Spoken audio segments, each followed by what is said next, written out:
Hello, everyone. Welcome to Gamer's Ledge. I'm your host, Mark, but also the DM for tonight, as we pick up on episode 18 of Emancipation of Dragons, where we last left off the menagerie. Last week, they had some revelations. The blue spark might not be as benevolent as it once seemed, as one of the party members was legitimately spit out dead. But before they could process that, they ended up embroiled in several activities, including returning the unicorn that they had found in Blue Alley at the request of Mert, and then also undertook a mission in a bookstore where they encountered a gazer and liberated a cat. As we had left our group, they were just about to head off in different directions to run various errands, investigate the ownership of the manor, things of that nature. And that is where we're going to pick up right now. And I'll have everybody introduce themselves. Hello, Menagerie. Good evening. Sean, let's start with you. I'm playing Mythalos Utavoldra, the High Elven Arcane Trickster.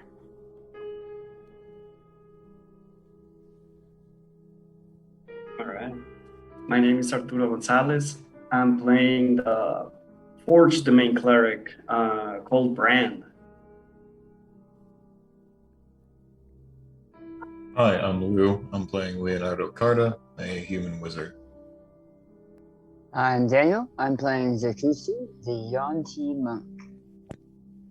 Hi, Matt. I am playing the Quark, the Aarakocran Ranger. I'm JR. I'm playing the Azamar Bard. What's his name? Adali. Thank you. And Ben? Oh, you're on mute. I'm Ben, and I'm playing Orwin, a fighter. Perfect. So, Arturo, I'm actually going to start with you. You've managed to finally track down the address that was given to you. As you approach, let me see if I can find the quick handout, because there is a picture of this bad place. Troll Skull. There it is. Show to players.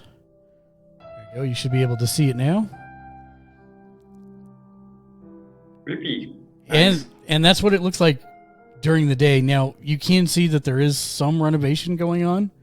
It is being repaired a bit. There's a sweet new hitching post out front. There is a sweet new hitching post out front. In fact, you're standing right next to it. There's a water trough and all kinds of stuff. And I'm actually going to put you on the map at this point. There you go. And so basically it looks like you've got to go up a flight of stairs. There's a little landing. And then you can go into the front door, which is kind of on your lower right there. Or it looks like there's a door up to the north, but that looks a little less like a front door and more like some kind of functional. Less inviting. Yeah. Alright. Well, I'm gonna barge in the front door with all my clericism. I'm not even gonna knock. I'm just gonna walk in. So what was the state of the front door? We locked it, didn't we? Did you guys lock it last time? Yeah, I think you did. So You try to open the front door and it is very locked. It is very locked. Okay. Well, I forgot to mention I'm playing a Warforged. So, and I used to be in the army, so when we were trained that if things were locked or closed, you shouldn't look for a key, just try to destroy it. So I could try just that. Okay. Make me a strength attack roll against the door. Yep. All right. Don't let me down. How's that? You hit the door, roll damage. All right. So those of you that are in the front room, the front door does not come off its hinges, but it does. Something slams into it rather dramatically. Must be the dad of the kid who I keep closing the door to. I'll go to the door for certain and open it. So, Brand, you get ready to draw back again to hit it a second time, and the door opens, and inside is an elf. Perfect timing. Seriously? A knock would have sufficed. No, this is technically a knock. Army That knock. was a serious knock. Oh yeah, I do everything seriously. Hello, my name is Bran. Welcome, Brand. My name is Mythilus. Oh, so are you part of this group that found a poison fruit recently and cleansed it? We've found several poisons. Somebody else want to? Poison fruit. Oh, poison Yeah. fruit. Well, some of it was poisoned. Others of it were very beneficial. I see. Oh, well, Walnut. I've been searching for you all over Waterdeep, and it's good to finally find you. And well, not the most fantastic place to be right now, but we have a mission, and I will enlist you to help me with this mission. You're gonna have to enlist all of us because I don't do this stuff alone. Oh, fantastic! You're all in. Great. All right. So I'd like to meet the rest of We're all of in. our. Yeah, you're all hired. Welcome to the group. Are we just gonna join whatever random game initiates us? You guys are. I guess that's what you do in Waterdeep. This is like the 5th game. Hey, that's a serious assumption. Are we our own enemies? At Is least our worst enemies. is that armor? That is the closest fit armor I've seen. I am wearing armor now that you mention it. Yes. Is that what you mean? You are the armor? The armor of the gods, if that's what you mean, of course, good sir. Zek will push himself from behind the bar, and his lower half is all snake, and his upper half is human. And he slithers around the bar, and he will walk up and tap you on like the upper arm where it's metal and wood, and say, "No, are you a walking set of armor?" I never been called such thing before, but I am flattered, good sir. Slithery, good sir. You're talking as if you belong to some kind of military. I didn't know there was military other than the guards here in Waterdeep. Yes, of course. I'm part of the Syrian army in Eberron, which I'm trying to find my way back to. But you know, I seem to have lost my path for a little while, and I'm traveling this beautiful country as of right now. Mark, do I recognize any of the words you just said? Nope. Well, you'll fit right in here. I'm not sure if you're coming to help us with work or if you're bringing us work. We've had lots of both lately. Well, if you're in Trollskull Manor, you're probably here because of the burn victims and the nasty things that have been going on. Right? Earn victims? No, we were gifted the manor for the rescue of a couple of young noblemen. Wow. Have you spent the night here? Yeah, Already? unfortunately. So I heard. Well, the local clergy is pretty, pretty concerned about this place. It seems that there's something not natural going on. No, there's definitely something not natural going on. I called to the local clergy. They said it'd be upwards of 2 weeks before somebody could come out and cleanse the place or provide an exorcism or whatever. This is your lucky day. I can cleanse and I can exorcise, all for the price of one. But don't worry, your bill's been paid and I'm here to do my job. So let me, Adam, where's the where's the local ghost here? I need to exterminate, or kindly show the door to. Well, actually, I was hoping to do some research on that. We had thought originally that the ghost here might be the children that had been murdered by a hag, or that the ghost was that of the hag that had taken up residence here. But I'm not so sure anymore. We recently think it may be somebody who worked in the tavern, or maybe owned it prior. An innkeeper, or even maybe somebody, somebody who might have worked here. Yeah. I see. I think we can find out who's been haunting this place. So DM, I'd like to try to feel the energy around, see if there's any place where it's coming from. You definitely are feeling something very powerful, actually, emanating from the basement. Basement. But before you do that, Leonardo, I would like you to roll a history check, please.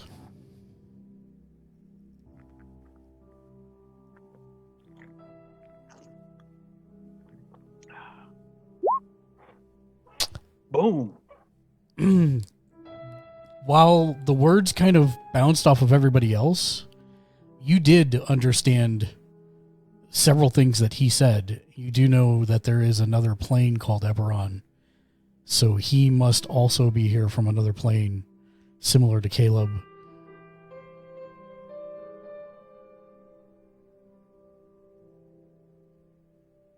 You're on mute.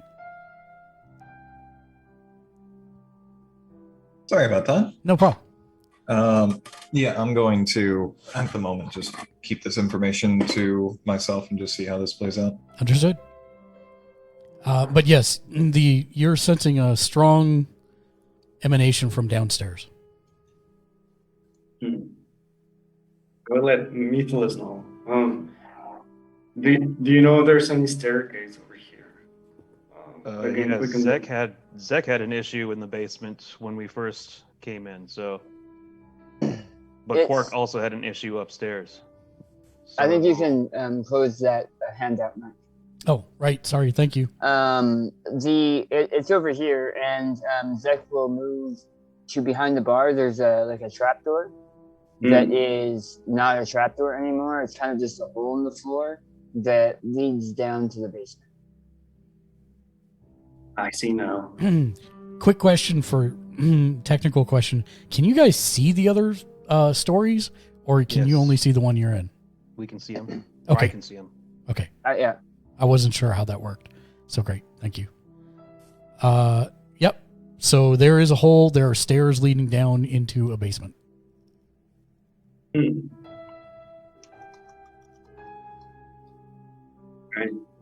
I'm gonna grab this handy torch, if I may. Absolutely. Yeah. All right. I'm gonna try to use it to light the basement a little bit. See if I can see anything dangerous down there. Okay. I believe your torch will go down there. Hold on one second. It's all lit up. Yeah. That's what I was hoping. I'm just throwing you in the room for a minute. That's not where you're at. I mean, none of it is dark. Should it be dark for us? No, because there are light sources down there, so I'll just throw the torch back over. Anybody else that wants to move down there can? Zek will, but not happily. Orc has had quite enough of being thrown around and is not sure he likes this giant metal thing walking around and talking. So he's just going to kind of hang out upstairs and just kind of wait. Oh, I love all manner of curiosities. I'm down to find out what this is. The blue spark actually goes down the stairs without you, Quark. Thank heavens. I'm going to poke my head back up. Apparently you're not next. And it floats here. And as you go down the stairs, Brand, you see a The best way I could describe it would be exactly what you see there. It's a ephemeral wisp, almost like a will-o'-the-wisp, except that it is blue, undulating, and it does not seem to be... It seems almost tangible. What happens if I try to grab it? Your hand goes right through it. Huh. We Oh, tried does it- that. Be careful. While it doesn't let us touch it, it occasionally sucks someone into it, and one of our friends just got mutilated by something within it. Oh, wow. Oh, okay. Well, I think it's best to leave it alone then. Yeah. But I But find if you get sucked into it, you have no sense of time or space. When you come back out, it's as if no time has passed when time has passed in the true world. wow. That's very odd. Yeah, I don't think I've heard this through my training. It's strange. But I'm gonna try DM to try to seek out. I don't know with religious knowledge or arcana knowledge. Try to find out if there was a presence in the basement. Where could it be hidden? Give me a religion and an arcana check. Yeah. Mhm.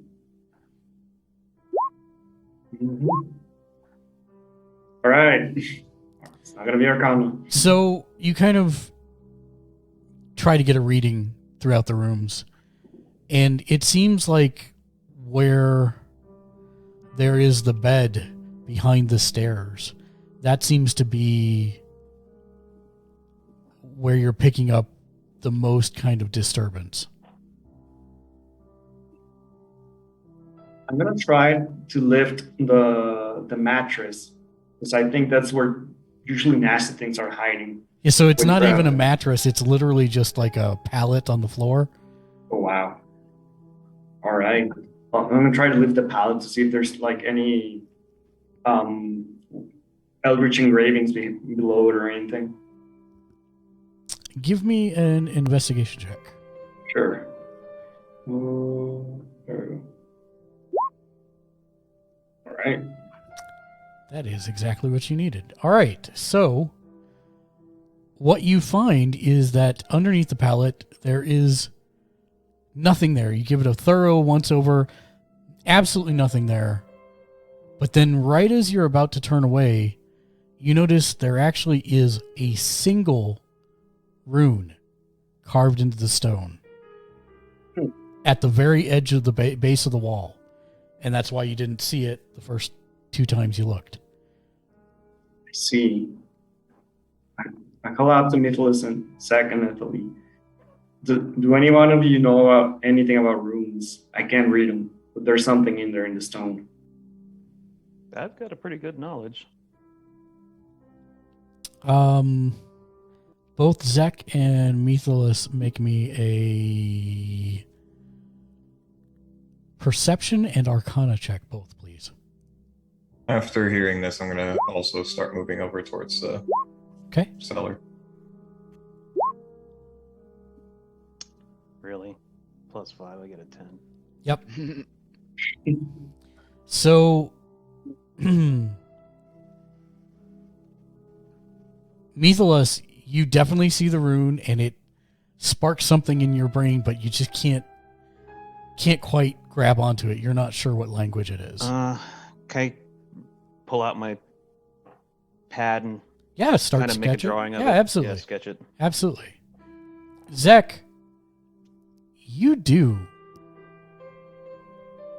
Ooh. recognize what this rune is.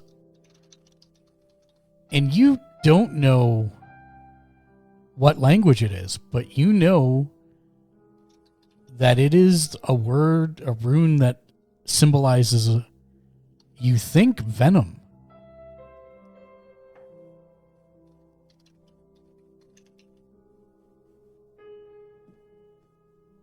And it's not in a language I recognize, but I recognize the rune. Correct. Okay.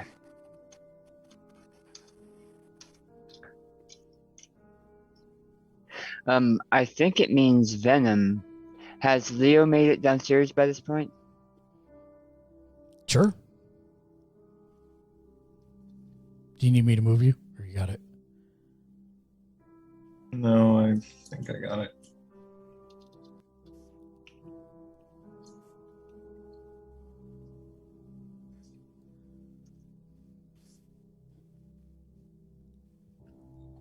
That's strange. And that's the only rune underneath the bed? That is the only rune underneath the bed.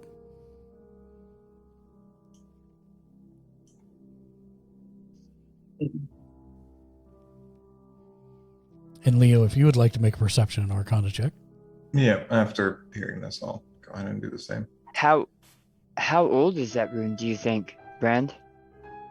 I would think it's been inscribed fairly recently. No. I'll show Leo my drawing, my sketch of the rune. So, okay, here's what you make out from it, Leo. You don't recognize the rune. However, you do recognize that you've seen the rune before. And when you think about where you saw it, you realize it's in the book you're carrying.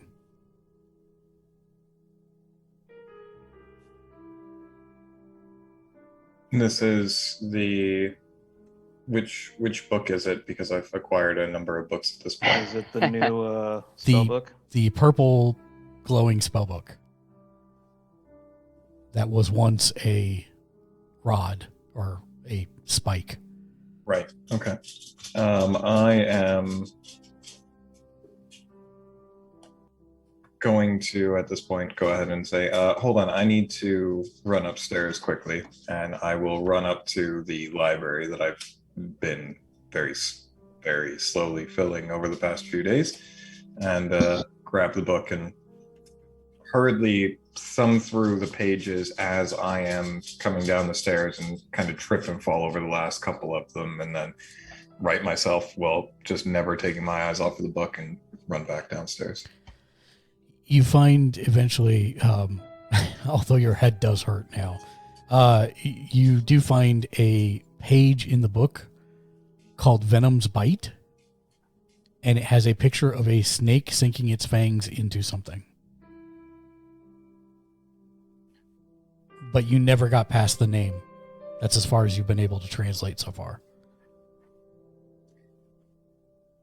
And so this is in a foreign language, or a language that I wouldn't have implicit knowledge of. Correct. So the whole book is basically you figured out A, and then you were able to unpiece A on all these different pages. Yeah. Right. Mythos, take a look at this. I still need to translate it, but are you seeing what I'm seeing here? I think that this is the right thing. Explosive runes. Please no. Yeah, I will definitely take a look. Is it so? Now with us looking at it, I'm going to.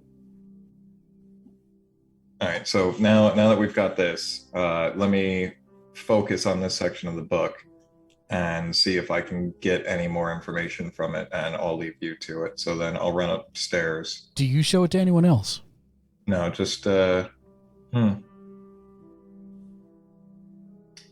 wasn't going to until you prompted me the question. So I'm going to carry on playing as if you hadn't asked the question, and I'll run upstairs and start translating it on the bar. Okay. Put it back in the pot. No, don't put the book in the pot. It'll get wet. Put the book away. Put the book in the pot. Do you want some history or arcana, or what would you like me to do to see if I can understand some of it? He just was like, "Hey, here, look, I'm gonna go translate it," and then he left. So I'll go. I will follow. Okay. Is Leo upstairs? Is the rune on the floor carved into the stone, hovering above the stone? It is carved into the stone. And now that you're looking at it, that piece of stone does not match the rest of the stone masonry in this. Time to get that stone out. Sorry. Yeah, let's try to get that piece of stone out. How are you doing that? I'm assuming it's like a tile in the floor. It does. That's the way it seems. Yeah.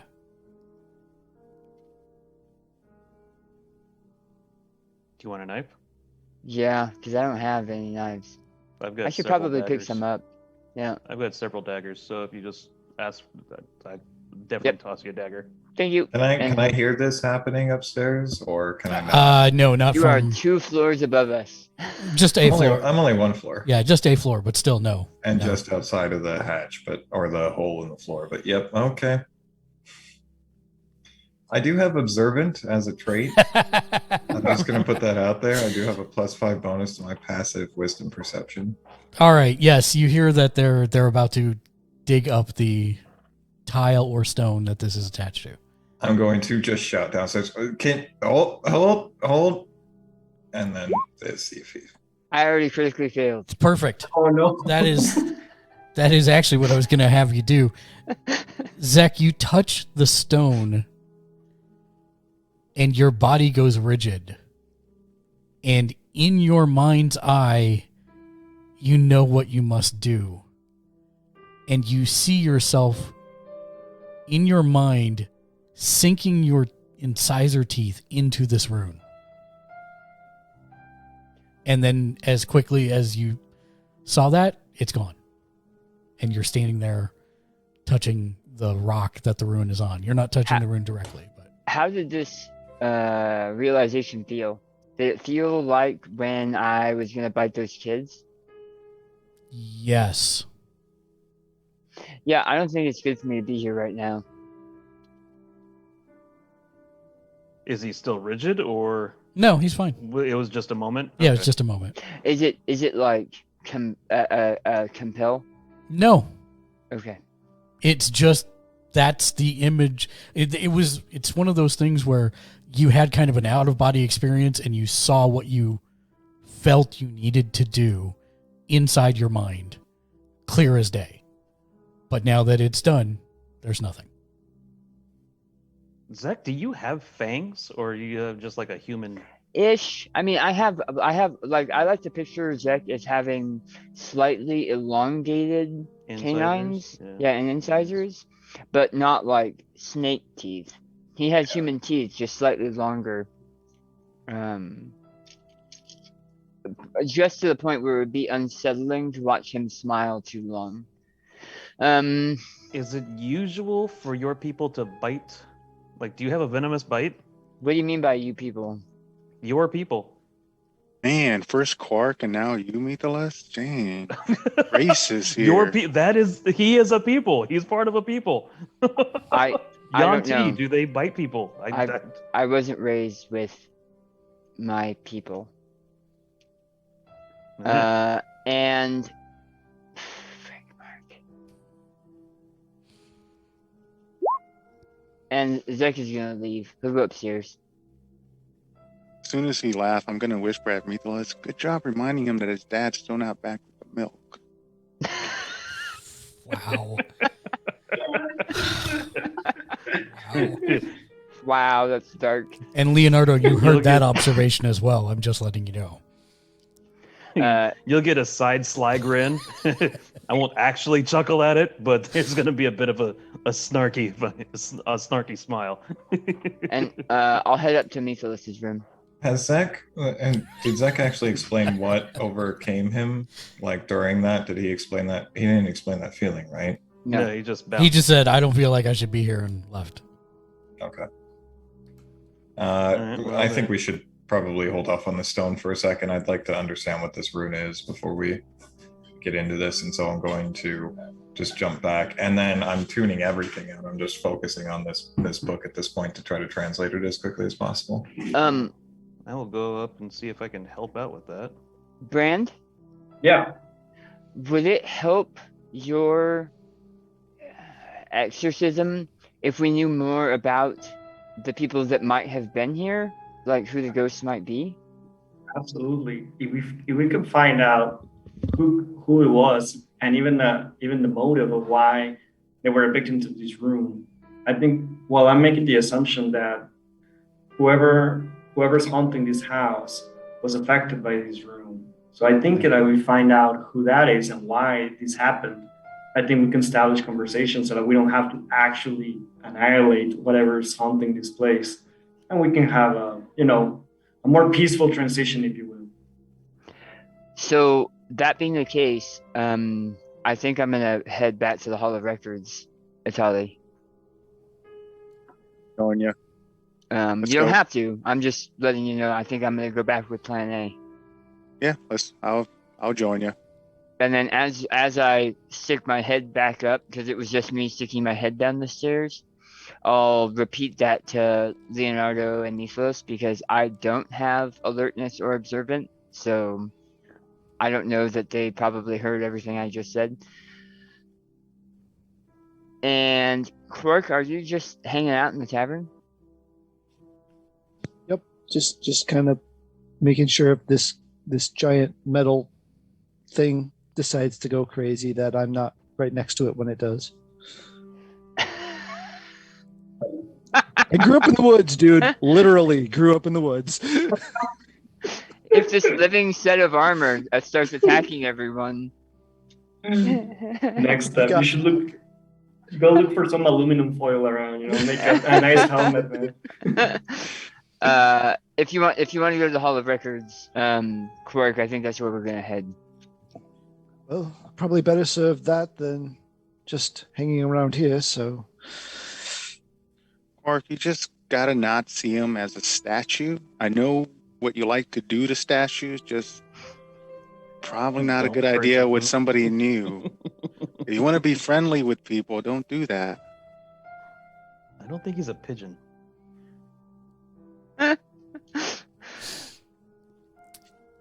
So Wow. So we have Size Britishly. So we have Team 1 heading to the Hall of Records. Team 2 continuing to work on the book. Yeah. Okay. So let's do the Hall of Records first.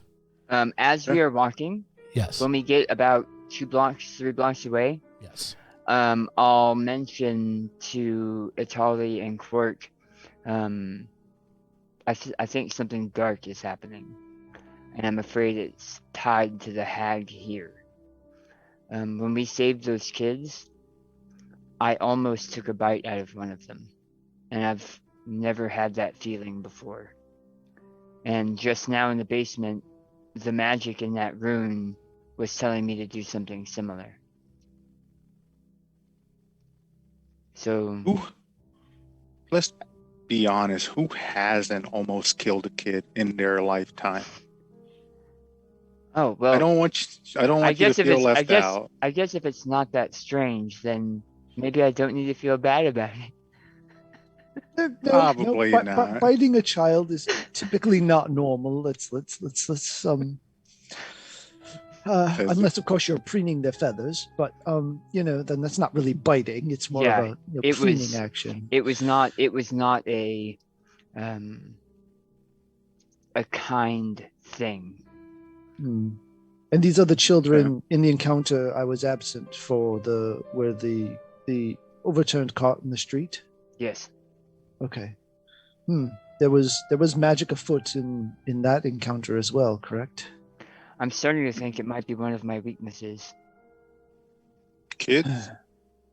Well, no, but magic. Magic. Oh.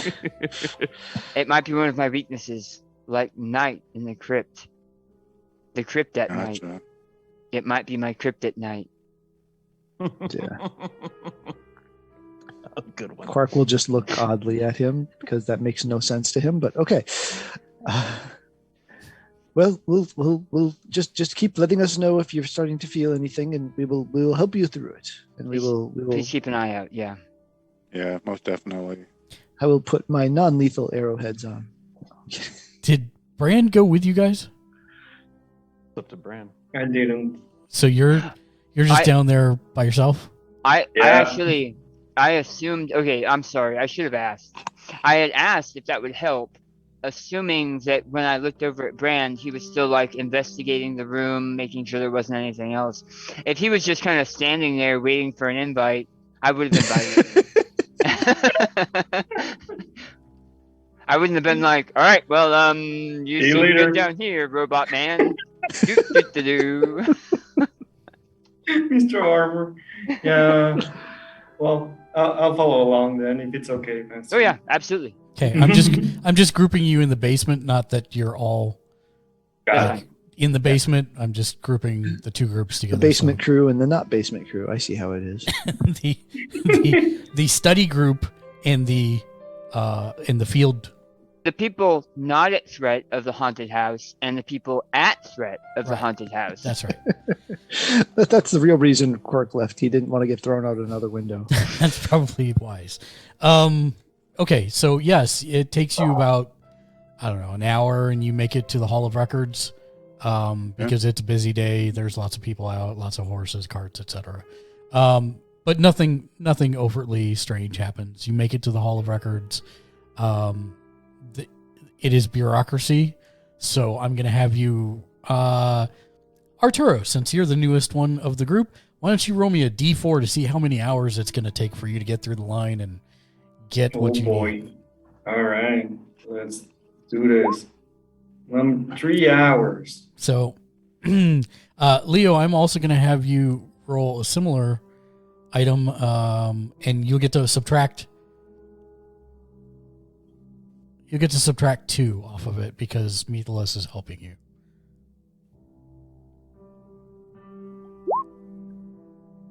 Well, there you go. So 1 it is.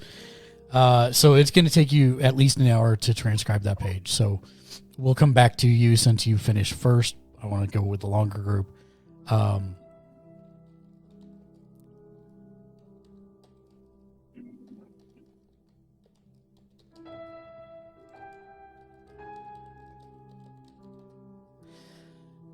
And you eventually go through, they take you actually are assigned your own personal record finder. So they ask you what you want your records for, and what do you tell them? I am friends with the new owners of the Troll Skull Manor, and I need a listing, however long or short, of all of the owners and people that have worked there in the last 2 decades. Do you have any of the actual owners with you? I am.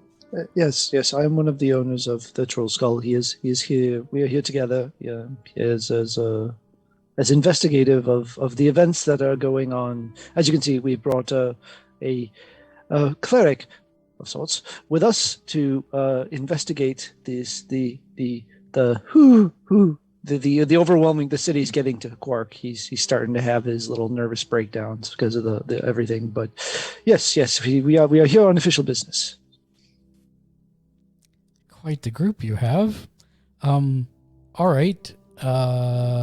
Stand by here and I will grab those records. Are there any other records you want me to get before I... Yes. I need an execution order from roughly 18 years ago that would have been tied to the Troll Skull Manor. A served execution order. I was going to say you have to go to another department if you want an execution order. Oh. And generally they have to find someone guilty first. So, very good. Execution order from 18 years And ago. I'm going to write down the name and hand it on a slip of paper. Okay, perfect. They are gone for roughly 25 minutes. They come back with a couple of tomes, and inside is a list of the owners of Troll Skull Manor, and it's the exact same information that JR relayed before. Any working writs or anything? No. Other than the ownership and the taxes have been paid, those are the only current documents, and it has the list of people that are in it. I would have thought that in order to have employees, you'd have to have some kind of documentation for that in this town, because the Waterdeep is so... So that's actually done through the guilds for the most part? Okay. So, yes. So Are there on these taxes, are there any names that pop up as the previous owners? No, you've got the full list of previous owners for the Okay. last. It was constructed about 112 years ago. Okay. So you've got the full list. Cool. All right. Well, let's did take we this. did we get any records of I don't know what you'd call it, police reports, effectively, of stuff like that, of incidents? So there's the article that had been shown to Atali last time. That's really the only thing that references the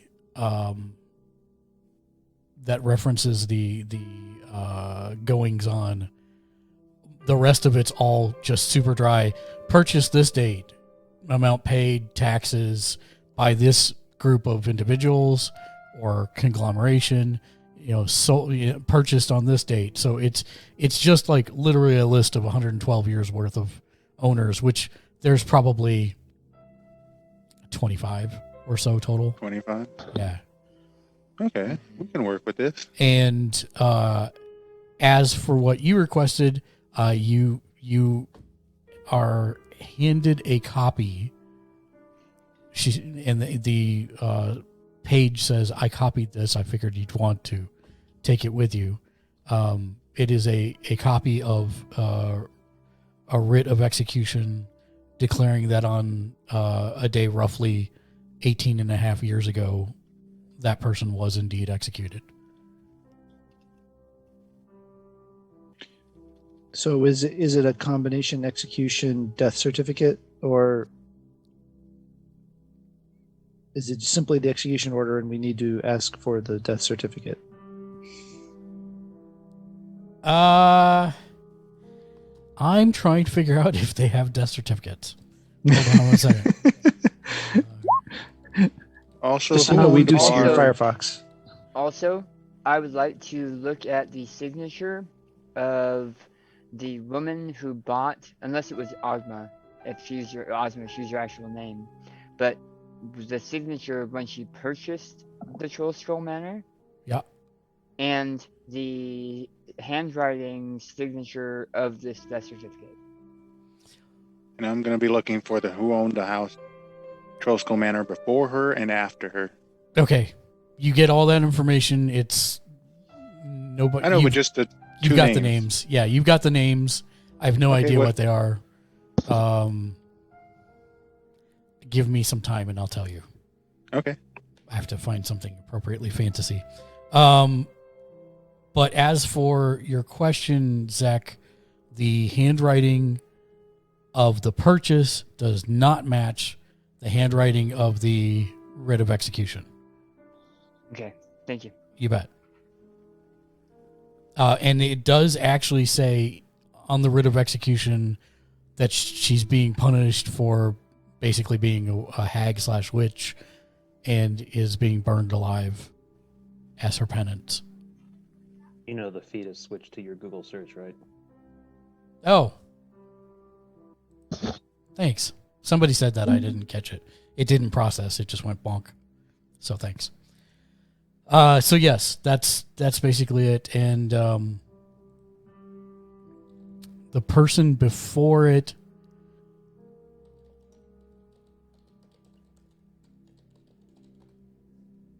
Yeah, before and after Ozma owned it. the person before it was Tibrog Paleflare. Okay. And the person after it was Jum Loon. Spell it, please. Jumlun. Does it say what they were planning on doing? Either of the people were planning on doing with that building? Because I know Ozma was planning on doing an orphanage, which probably requires certain permits. Yes, but no. As far as June Looms, that's the person who registered to turn it into a tavern. Okay. Wait, Jumis? Jumloon, yeah. Jumloon was after Ozma and Tavern. Yep. Okay. What about after June? Just one more. I have a plan of what I'm going to do when I get back. Okay. It was actually purchased by a dwarf named Girth. Gr. Here, I'll just put it in there. Girth. Okay. Girth Autumn Mantle. All right. There you go. Cool.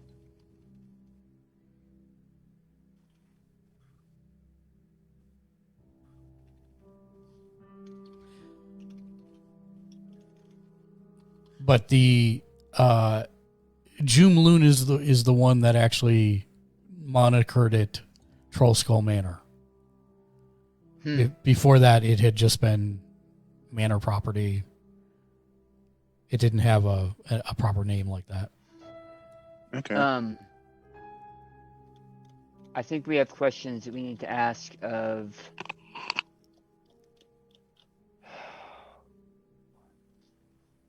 My brain is not working right now.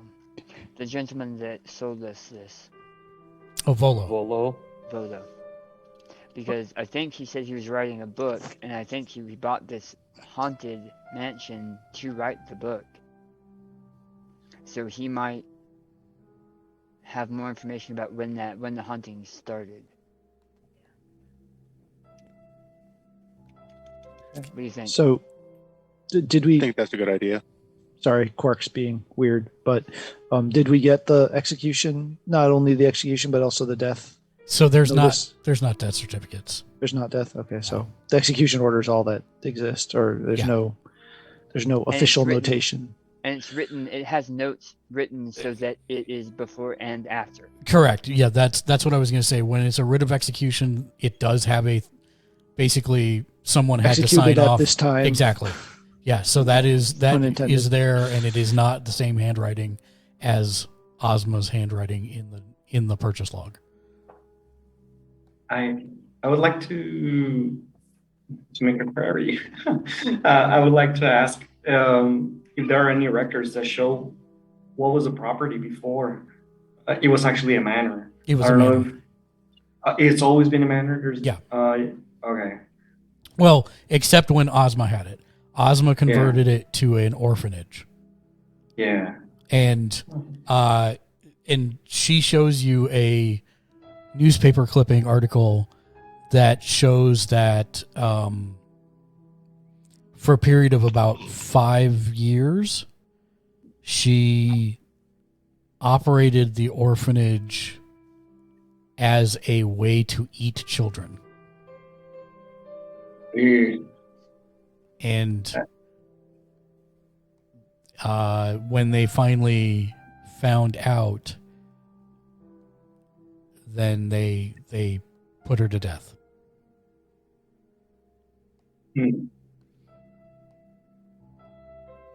I'd like to go ahead. Yeah, I was gonna tell my companions that I get a feeling that after what this hag was doing with so many children, I don't know if we're able to cleanse this place. I feel like it goes beyond the actual stonework of the place. I feel like the actual property, the where it's sitting, might be cursed already. Well, you can't lose hope. Yeah. Make me a religion check. Yeah. Rand.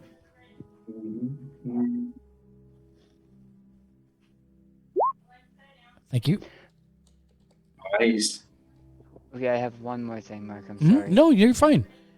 On the writ of execution, does it say what was done with the body?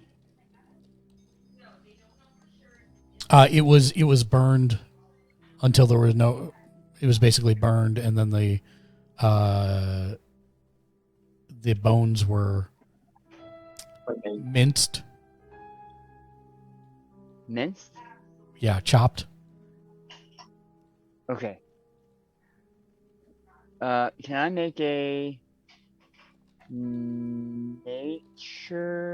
nature check to see how similar a troll's skull might be to a hag's skull?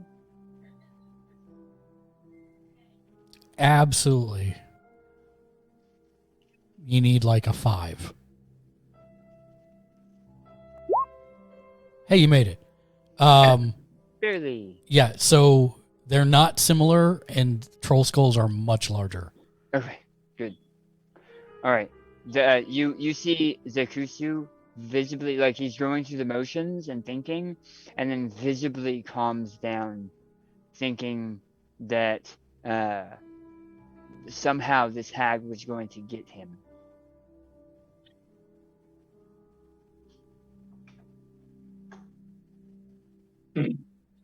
I take a look at Zach right now, and I look into his eyes, and I ask, "Are you feeling all right?" I am maybe a little sick, but I definitely do not think that what is in that house is the spirit of Ozma. For one, I don't think it's evil enough. Yeah. And also, her death, if it has been guaranteed. That reminds me, you did ask for one other record. Means that means things for me. That reminds me, you did ask for one more set of records that they don't have. You will need to approach the guilds for any lists of people that have worked at Trollskull Manor. Yep. What guild is specifically? The Guild of Employment and Money Making. Are we a part of that gang? No. Oh, okay. And Zek, I mean, I know that the encounters haven't been necessarily the worst, but I was crushed and thrown out a window, so it's not exactly like the spirit's been, kind. All I would say, Cleric, is that you're still alive. Only because I can fly. Maybe? Dun dun dun! Okay.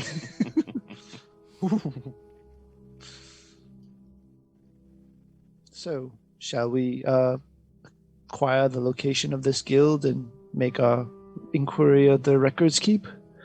I think that would be good. Yeah. Okay, I'm And I'm gonna take a step back. Yep. And let that role play. I've got food, and I need to take care of something real quick. I'll be right back. Okay, I'm actually just gonna run that along. To the other. You guys obtain it. I'm not gonna spend more time on that, and then you start heading back to. But you do obtain the list of individuals working. Is anyone reading it now, or are you leaving it till later, or what? You're able to get a copy and take it with you. Yeah, I think we'll just casually glance over it as we're walking. Okay. Then, in that case, see if any names jump out at us. Dan, before you leave, I would like everybody looking at the list to make me a perception check, please. Perception.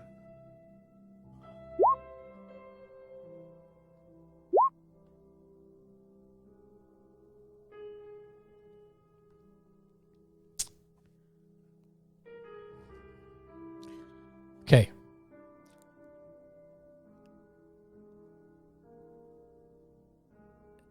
Itali. Wow, I didn't know you worked there. How did you not tell us? You look through this, and it's a long, boring list of names. However, one of them sparks something in the back of your brain. What name is that? Is it June Bloom? Make me a history check. No. Oh. I'll tell you in a minute. Oof. You might have to think on this some more. You're not sure which one.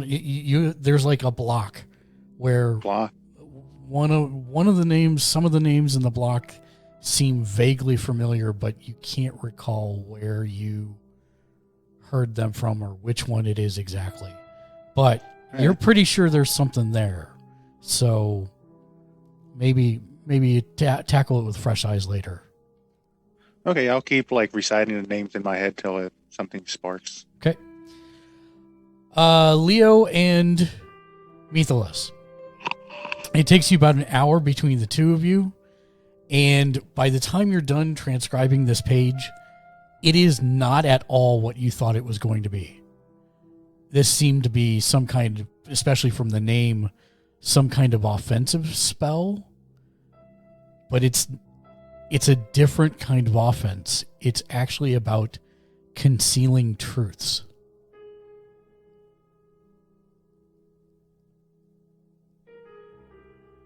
The spell is almost a metaphor for sinking the venom into someone and poisoning them with falsehoods.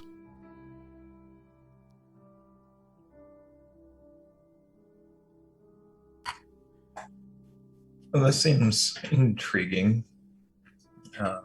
I am not sure that I quite understand what its application is here. I'm going to have to think on that for a minute.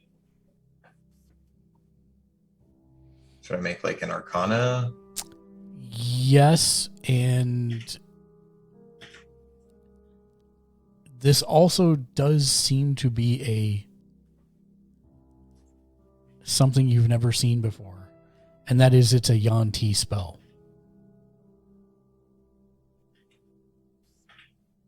And so we understand that already from the book. Correct. This is unique to Yuan-Ti. Correct. So I'm not sure how we should break this to Zach. I think this is going to come as a bit of a shock that something so near to home is coming up for him inside of the troll skull. Thoughts on it? I don't know that it's near to home. He doesn't really seem to identify with anything Yuan-Ti at all.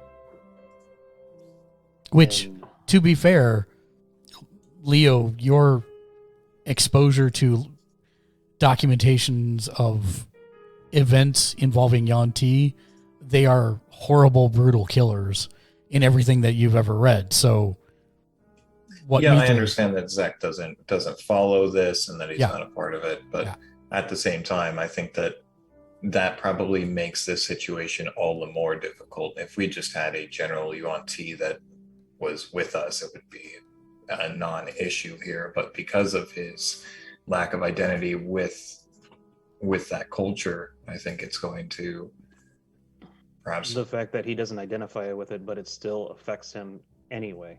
Yeah, it's going to dig deep. I don't know that. Do we really need to explain it to him?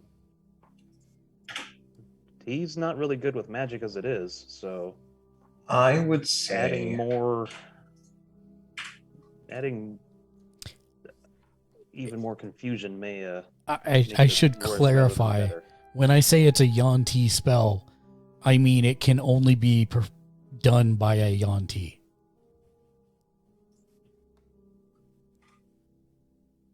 As in, like, it is a inherent Yuan-Ti casting spell. So let's try to discern the nature of this and then see how we should approach it with Zach.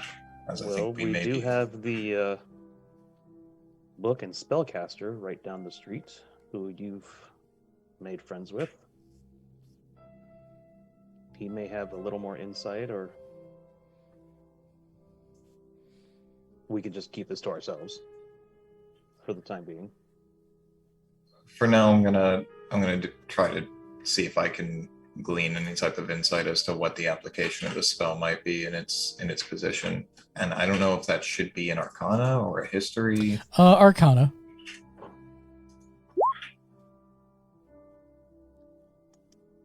So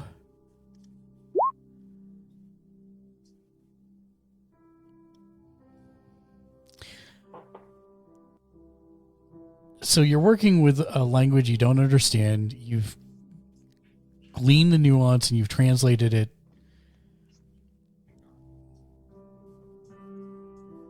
The best I could tell you is that this appears to be a way to hide information to anyone other than the intended recipient. Kind of like they were using the cat for animal messenger. Similar, yeah. That's a decent analogy. Except that this seems to be like it's more of a enchantment. That seems long lasting / permanent as opposed to something 24 hours. Yeah, short. fleeting, yeah. So basically you could turn a person into a messenger without letting them know that they're a messenger. Maybe? I don't know. No, you glean more that this is to literally hide something. And to everyone, something to do with this location because it's a fixed right? And more than likely, everyone who isn't the intended target will see or interpret something different than what is actually there. That's what you are gleaning the generic high-level overview of the spell does. Do we glean how strong this spell may be? Is it more of a weaker, younger spell, or is this something that takes a while to perfect? It seems powerful. It seems very powerful. And very old. Well, if it's meant to hide something, and that sigil down there, the rune, is on a tile that's not part of the original building, removing the tile may clear the building? And this is a you thing. I have if you can get a corner up, I've got a rope that I can knot around it and pull on, but I'm not going to be much use getting rid of that tile. Oh no, I wasn't planning on doing it myself. Oh, yeah. Let's go try to find some help. And I think I might start at the bookshop and see if he might know somebody that has dispel magic in case there's difficulty getting rid of this stone. Maybe you can. I don't know if you've got an insight on a barbarian somewhere or something. We might be able to recruit for this. What about the Black Tower? You could go to the Black Tower, but that would probably... So I just want to clarify again that this book of magic that you have in your possession, no one else in existence has access to those spells other than you. Right. Okay. Thank you for the reminder there for the clarification. So you totally can do that. Somebody about it won't even mean anything. They won't have any idea. Yeah, they surely won't understand what this is, or at least in all of my studies, this book seems to be quite unique and rare. And so I don't know that we'll be able to recruit or find anybody that's going to give us any more insight about the nature or the casting of the spell. But if our goal is just simply to dispel it or destroy it. Yeah, I think a dispel magic scroll would probably come in quite handy. He has one of those for 250 gold. Yeah, I remember this being a bit expensive. I'm going to see if perhaps we've got somebody to... Also, if I'm to get a scroll of dispel magic, I would like very much to be able to copy it to get to a point where I can master this level of magecraft. So I go ahead. And the other thing I would just caution, because you have studied dispel magic and things of its nature in the past, if this is a very high level spell, odds are a dispel magic might not have enough juice to actually do it. Cast by one of us. Yep.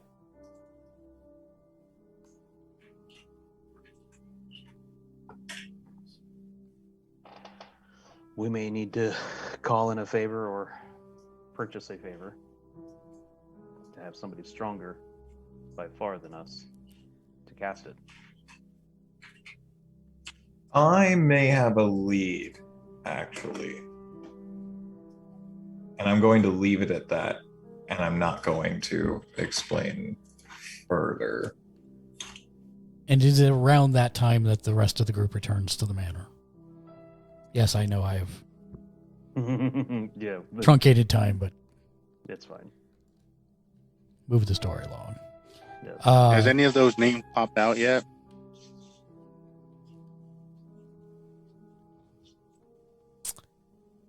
Yes.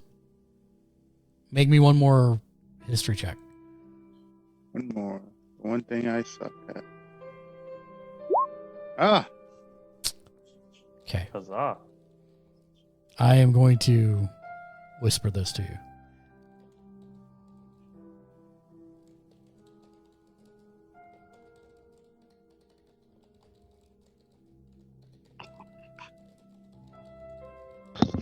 You've been staring at that list pretty hard. just something about like one of these names that's kind of sounds familiar.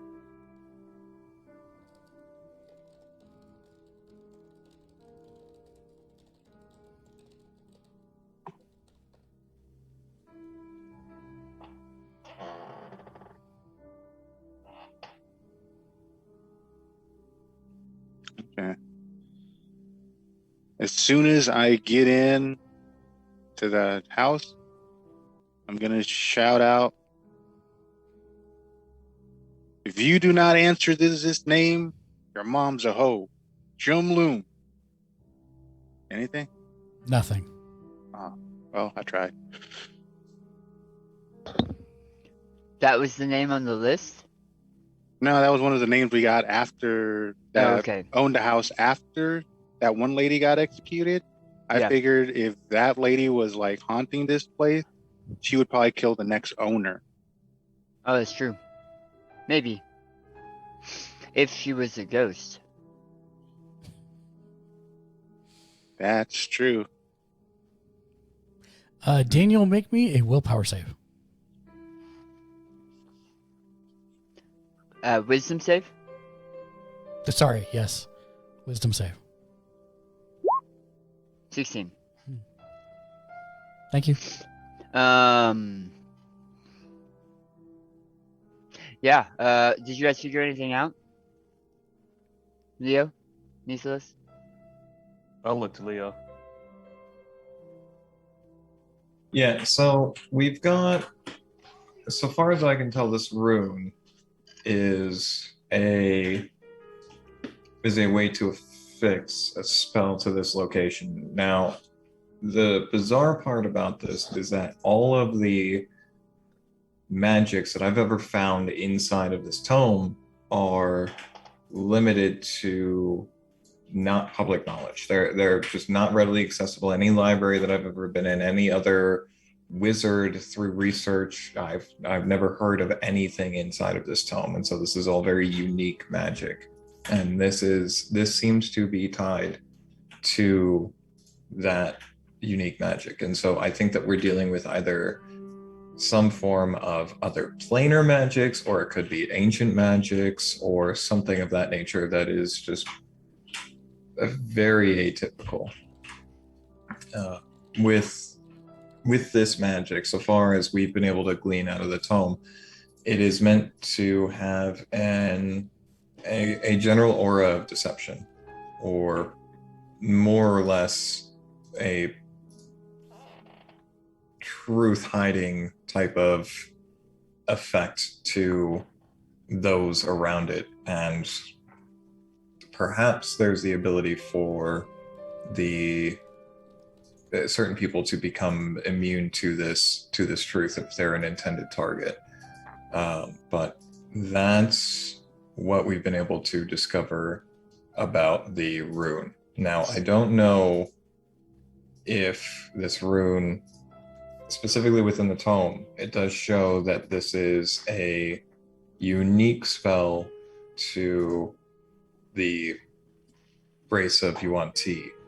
And so because of that, I don't know if you specifically may be able to bypass this spell, but it seems as though this spell is beyond the order at which we would be able to either assess it properly, break it, remove it.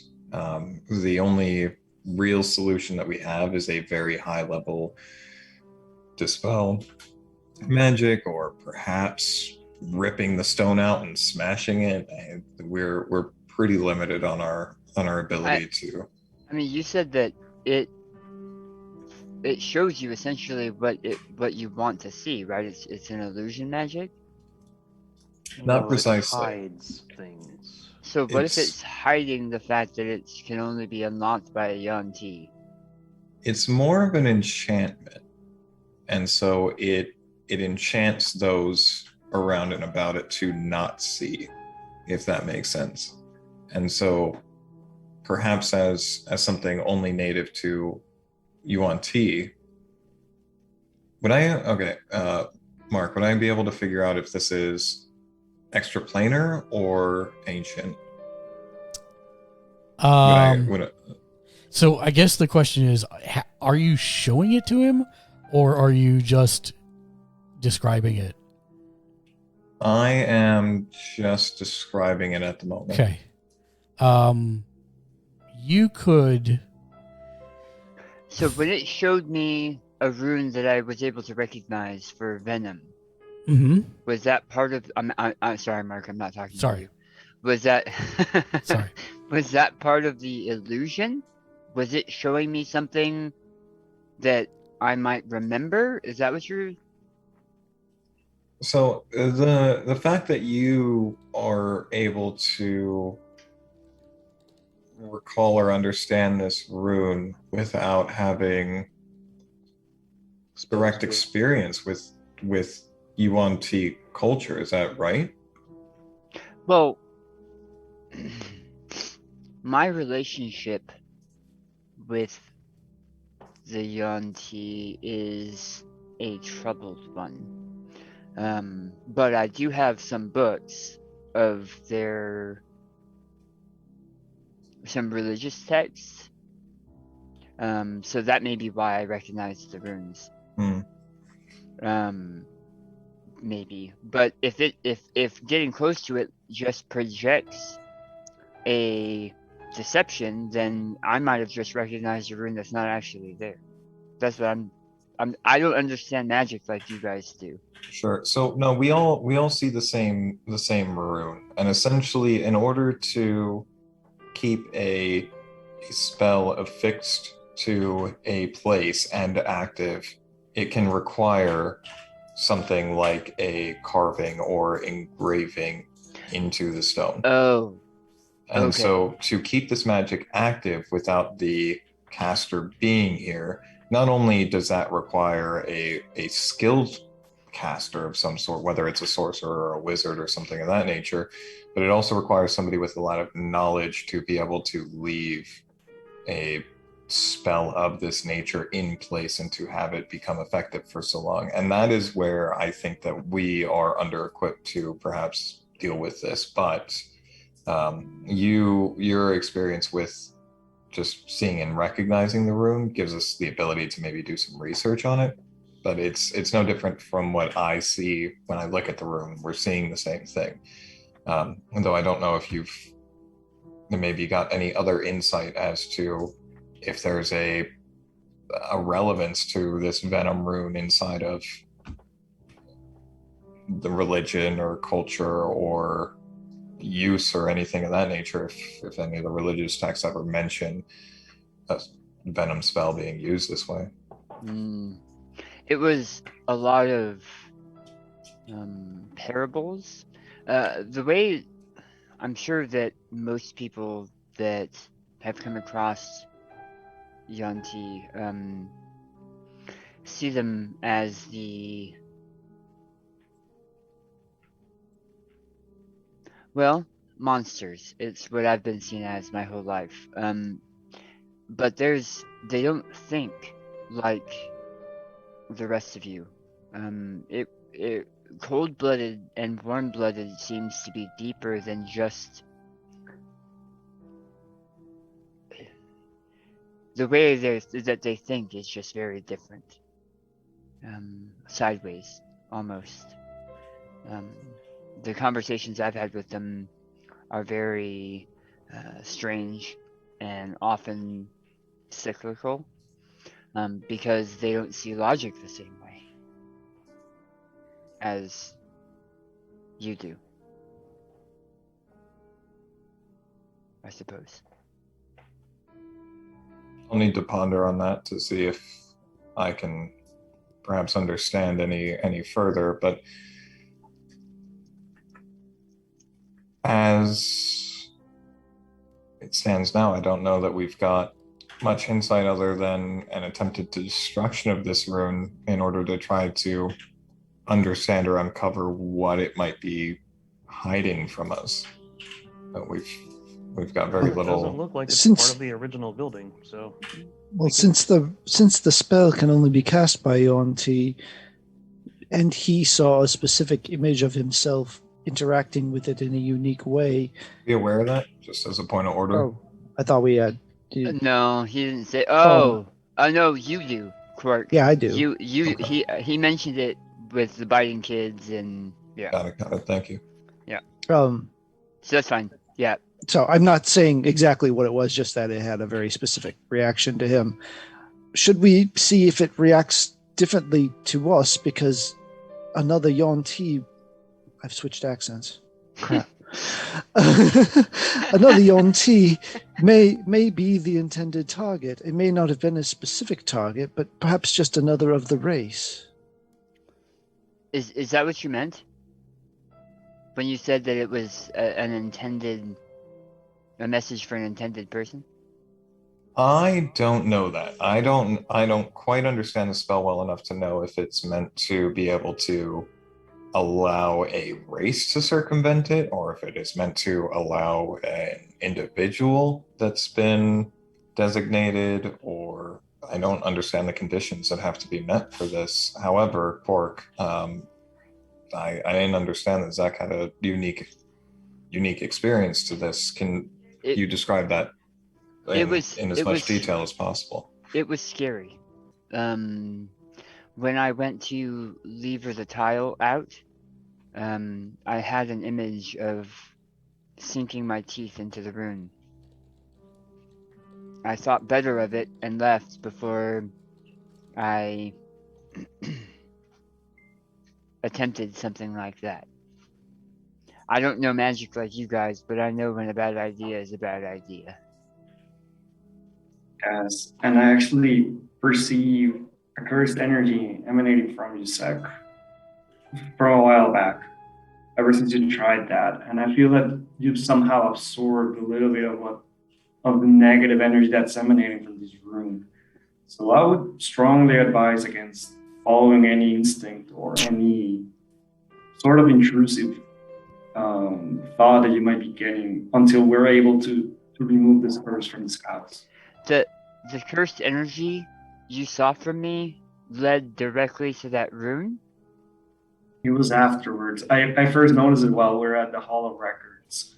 So I feel it was after you interacted with it. But I don't know why it didn't do anything to the rest of us. Well, maybe because you touched it, but I do feel it has to do with your heritage. That's probably true. That's probably true. So Mark, a little bit earlier, I rolled like a nat 20 on a religion check. And sorry. Yeah. Yes, so that's actually what this lies into. Now that you're looking at it, no, that's much older on Zek. Much older. Like, probably somewhere close to 20 years. So this cursed energy, it's vintage now. He's had it for a long time now. So I communicate that to Zach. I'm like, no, well, this predates that. but I don't know if it's combining with whatever is in this room in some way. But still, I would advise against you trying to do anything with it. I don't think it's a good idea as of now. I will definitely take your advice. We there are other things we can try. Right? I do have an idea. Can a raven hold a knife in its beak? Sure. Okay. You've got mage hands. Right, but I want this against something. No, well, not A quite raven- organic. Granted, A fey. raven looks That cooler. was probably my favorite line so far. Can a raven hold a knife in its beak? Because I'm gonna have it cut a fool. Name of the episode. Mythos, can I borrow a knife? Yeah. All right, and I'm going to hold it up over my shoulder and let Tika grab it. I was like, Tika, could go poke the grout around that tile. I'm going to send Tika over. Okay. Tika. Tink, tink, tink. And there's nothing that's happening as it's tinking. No. And if I sit down and I try to channel into the familiar and it tinks, do I get a reaction? Do I feel or see anything as it begins to interact?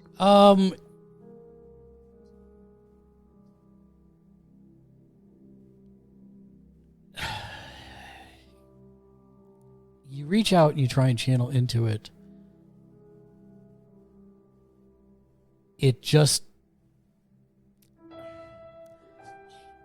I guess the easiest way I could explain it is you feel it, the energy that you're putting into the stone or into the rune return to you and go to the book. But it's more like, not like there's power going to the book or anything like that. It's more like a sense of familiarity.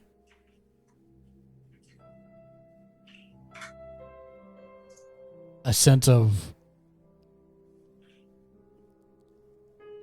unlocking a lock.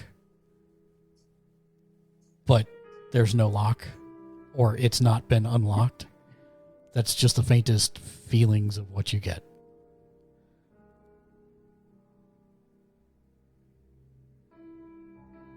I get the idea from, and I'm just announcing this to everybody, I get the idea from the stone that this is actively blocking information to us, which we had perhaps understood prior to this. I think that I'm going to see if there is any other type of ancient magics or anything revolving around specifically the Yuan Ti, to see if there is some type of an ancient counter spell to this or something of that nature that we may be able to research. Zach, do you mind coming with me? Sounds good. And then I'm gonna go just move over to one of the two tables that have actually been repaired and sit down with Zach and start thumbing through and seeing if there are any other runes that he recognizes immediately, so that I can add those to a list for what I should begin decoding out of this book. I'm going to ask the dumb question. Hmm. Are you going to show him the actual Yuan-Ti spell to see if he recognizes any runes there, or? Yes, yeah. We're going over just page by page, every book, every page I'm going through, including the spell that we've successfully translated. Zach, it is complete and utter gibberish until he turns to the page that shows a snake sinking its fangs into the ground. You can read everything on that page, and what you glean from this is that this is a Yuan-Ti ritual that unlocks hidden information. I will repeat that word for word, and I'll actually be reading the lines in common as I go through them. And the basic gist is what you're able to glean through translating it to common in that way is basically the Yanti believe that there is no greater disrespect than obfuscating the truth. And that spell is made specifically to unlock the truth. And what you glean out of this, Daniel, is that this isn't actually Yanti at all. It's Elven. But it requires a Yanti to perform. You have no idea why. And not like this, like Necropolis Elven. I mean, it's like really old. Yeah. Really old Elvish magic. So it would be like, and it's written in Elvish, or it's written in the like Yanti runes I recognize? It's written in the Yanti runes you recognize. Okay, so it's more like the sentence structure and magic structure points to ancient Elven. Okay. Yeah, I'll slowly pass that out as well as I am thinking through it. Does it, when they had translated it earlier and it had said a specific individual, does it in fact say specific individual? Or is it the truth for Yanti because Yanti don't like... It's not that specific. It's actually, it just says truth. Okay. It doesn't say what the truth is. It just says it will unlock the truth. Okay.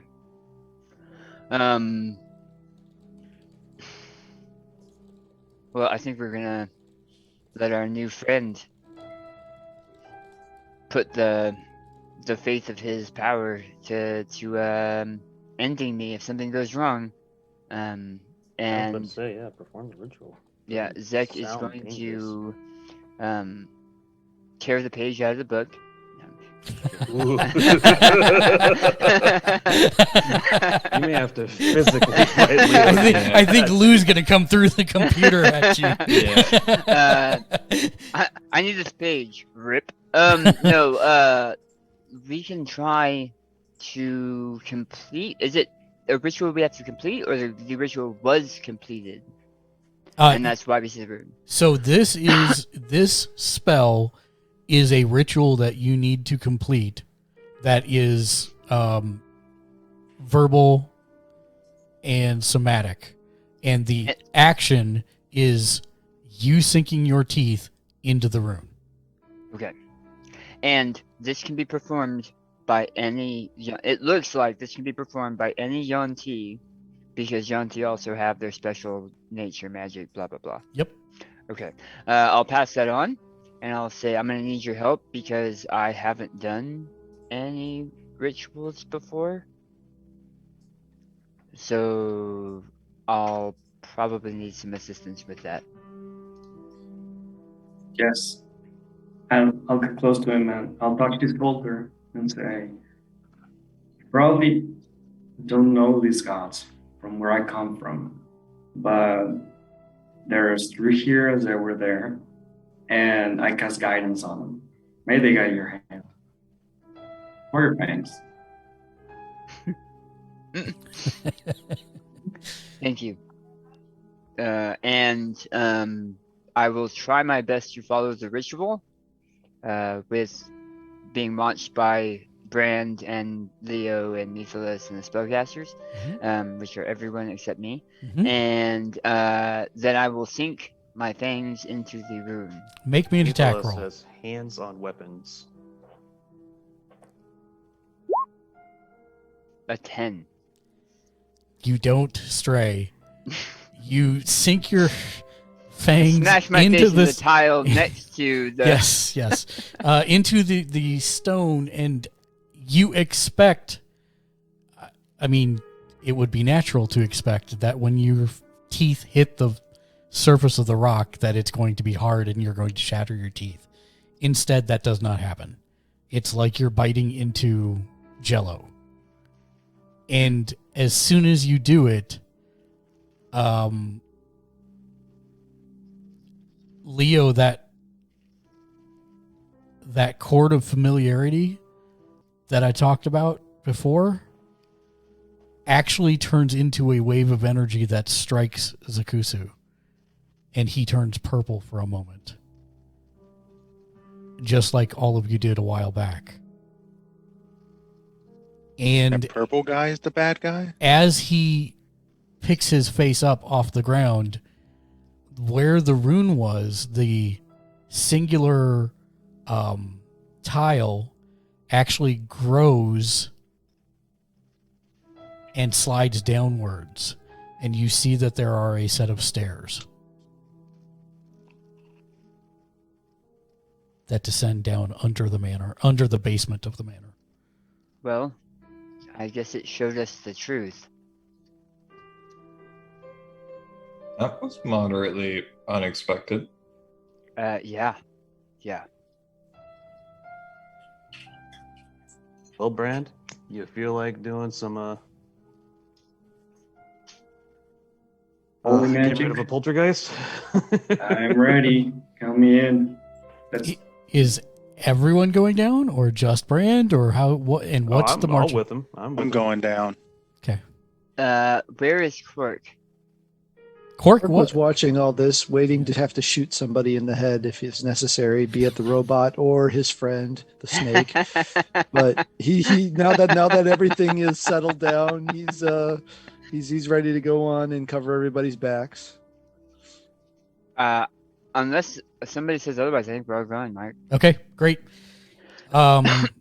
Who's in front? Not Quark. I'll go up front. Okay. And Zek will go next. Okay, I'm just gonna put you in order outside the map here.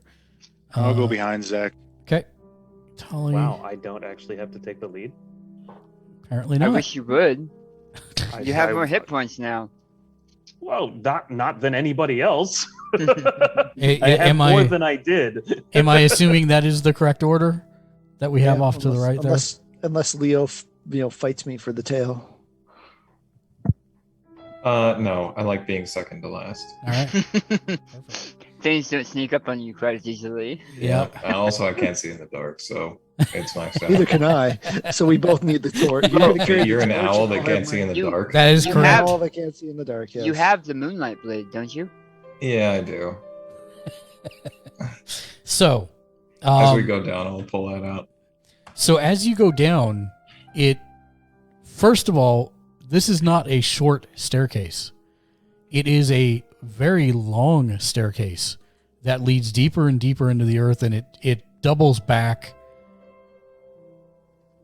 and then goes back the other way and then doubles back. You've spent a good, you would imagine, 20 minutes going downward. Can I take a guess at how deep we are?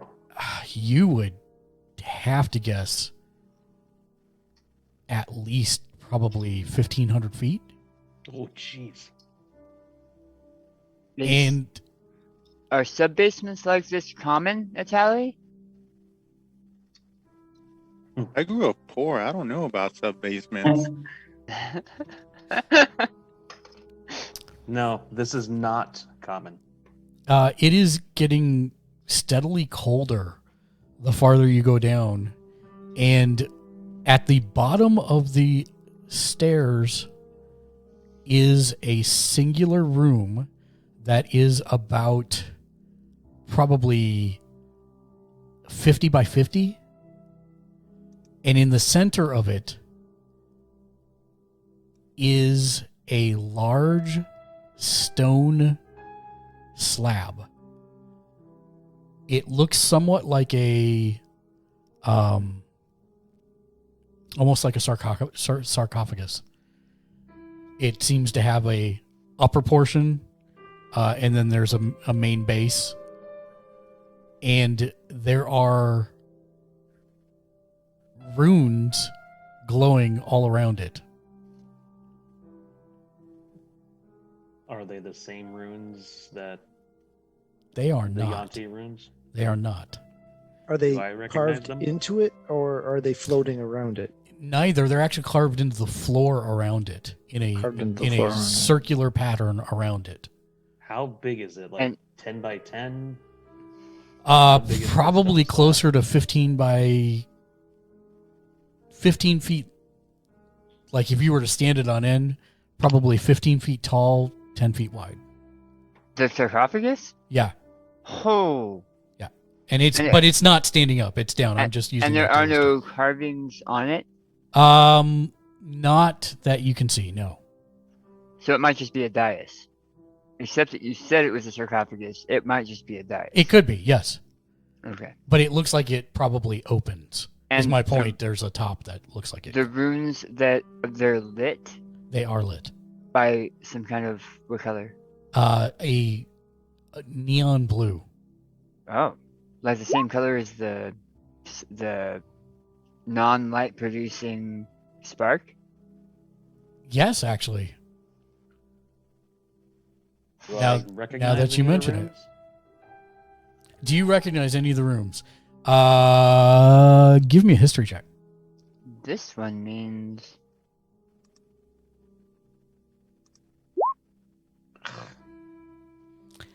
Nope. Zek is gonna attempt to cross the runes. Okay. When you cross, Truth brought him down here. yep. When you cross the runes, they begin to flicker. And as they flicker, they actually go out. Oh, that's not good. And as they go out, You roll The- initiative. the far end of the stone slab actually begins to tilt upwards until it is standing on end. And at that moment, the front of the slab opens, and inside, Seeing this move, I am immediately going to cast Mage Armor on myself, by the way. very good. I really expected you to say fireball, fireball, fireball. Um, Not You inside as it opens, you see a creature that none of you recognize. It is giant. It is possibly taller than Autumn. 7.5 feet tall, easily 350 pounds. It has a ginormous head with 2 protrusions coming out of it and a very long, slender beak of some kind. Zek is going to tighten the straps on his gloves. The light blue straps on his gloves. And he'll say, "We have no quarrel with you."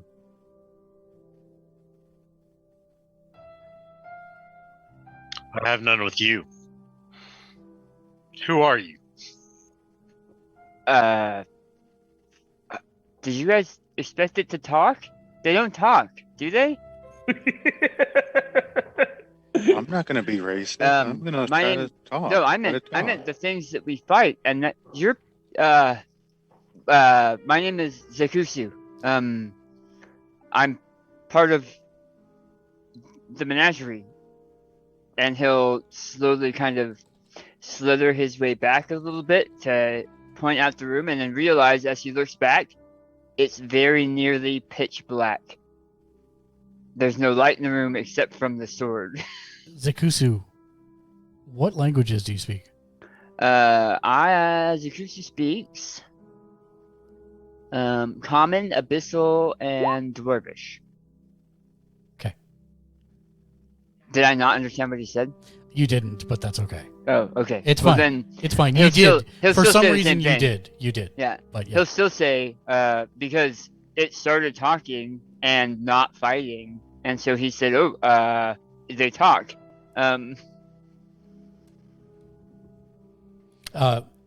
Methalus Make me a history check.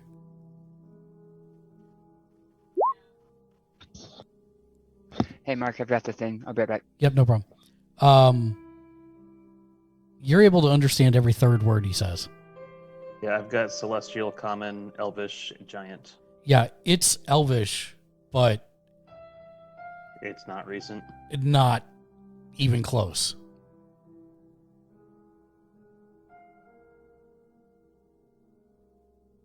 Anyone else who speaks Elvish can make a history check at disadvantage to attempt to understand. Orgar, by God. Orc. Move. I want to step out of this thing. You step out. You're in a giant dark room. Boom. Just a beaker. Is everyone in front of me? Is there anything behind me? And by the way, out of character, it's an elephant. But you guys have never seen an elephant, so. So that's not a beak, Yeah. it's a trunk. Well, but you wouldn't know that. He is had my a point. long thing coming off the front of his face. Yeah. So that's why I described it like that. You step I have a out. lot of hair. Yeah, you step out. Why do you speak Ancient Elven? Can I Just understand? can't that? ask somebody why they speak ancient Elven. Like, Why can't I ask that? Jeez, you don't know anything about them. it is at this point that the blue spark moves up past all of you and actually goes up to him, and a beam of bluish energy hits him, but there doesn't seem to be any effect. So it didn't try to swallow him, it was just It did something, but you're trying not sure to what. recognize him. I step back. You step back and the blue spark actually moves with you, but it doesn't do anything else.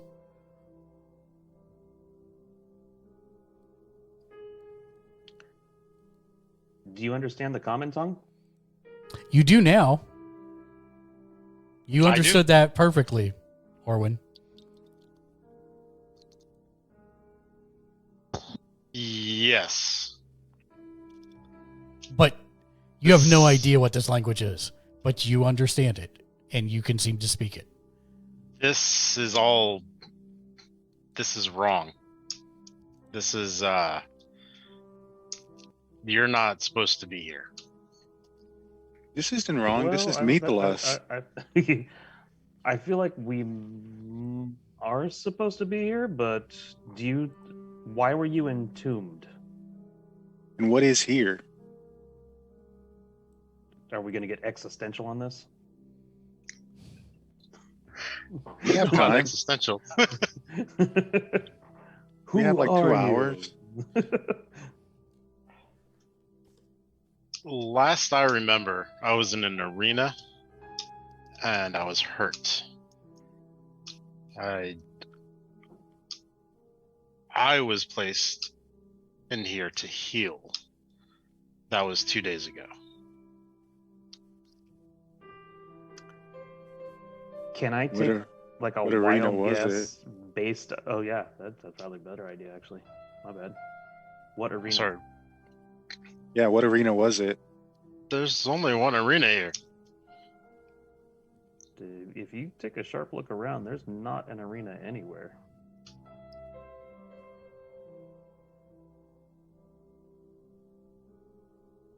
Where have you brought? We did not bring you. What was the name of the arena you were fighting in? It has no name. It is the arena. It is where we fight. It's where we entertain. Yeah, that's the purpose of an arena, all right. Sometimes they have names. Where It's only where was one. this arena located? There a city it was the in? city? Mark, I don't remember the name of the city. Oh. Hold on one I'm second. sorry. No, it's all right. Stand by. 1,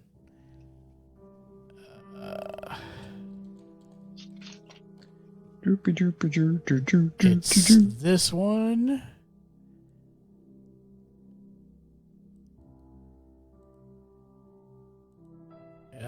Oh, that's not the right window. That's the right window.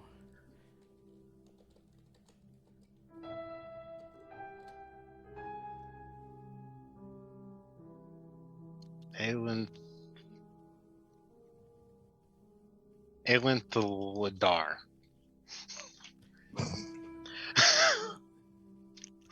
Elenthaldar. I'm not sure. Leo, make me a history check, please, with advantage.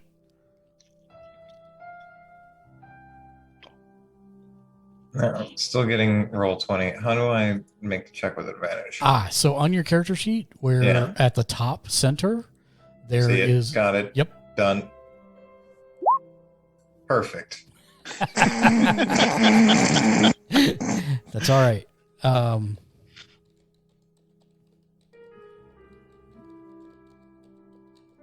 Is there some type of RP thing where I can try to make it? No. All right, I just got a +6. I can't. No, you Can I try? Books. Lots of books. Sure, roll me one. Let's see. It's higher than a 13. This is the city. Why do you look confused? This is the basement in Waterdeep. You've never heard of Waterdeep. Is this some kind of lake? Biggest city in the land, and it's a port city. And it's been, how long has Waterdeep been here? This is a port city. It's like 1,000 years. I've never heard of this name. And also, what is your name? Orwin. I may recognize this, the name that he's referred to. There was a city that existed before Waterdeep where Waterdeep is now, or at least legends of it, as far as I'm aware. Yeah, you'd be talking like 2,000 years. Yeah. Yeah. Millennia ago, there was an elven city around here.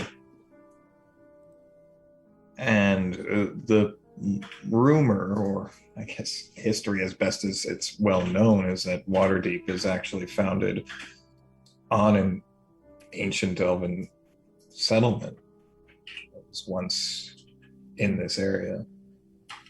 You mean elf people used to look like that? That I No. don't believe. But They were called elfins.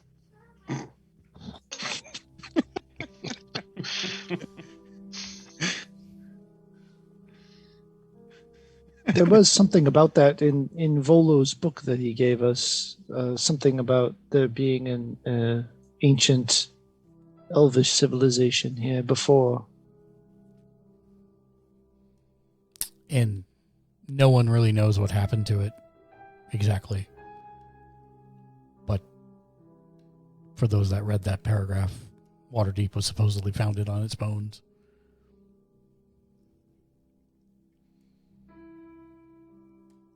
So outside So of you're- character, you look like an elephant version of a minotaur, kind of. Outside Yeah. of character, I'm just okay. That's all Yeah, I'm asking. but Okay, furry. cool. Furry. So a mammoth. Yeah. All right. Well, he doesn't seem dangerous. So- I disagree. You're telling me that 2 millennia at that least my have passed. that my city is no more? Dust. How's this possible? taking you at your word, you've been in some form of a stasis for at least 2 millennia. I don't know what happened to the city you're familiar with, but the city that exists there now is primarily a human city that is interspersed with many of the races of these lands. Where's mine? Take me to them. You know, good news about all this? Anybody you don't like is probably dead. Yes, but I need to speak to the elders. And Orwin, just a case of point of order, he said human. You don't know what that is. It like you got it. Like it's a like race. I heard the word. Yeah, but you don't know what that is. So right, okay. And he would only perhaps recognize Methelus as well, okay, never mind, this is not my character. Or me.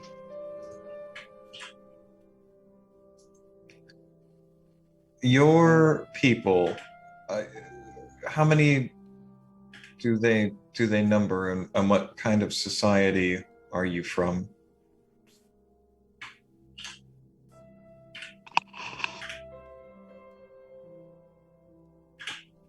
We don't number few, but our society is quite large. Like I said, there's only one city here, or there was, and one arena. Everyone I knew lived here. Oh, my gargantuan friend. I hate to break the news to you, but I feel you're a man out of time. Not like you don't have any time left, but you're out of the time that you had.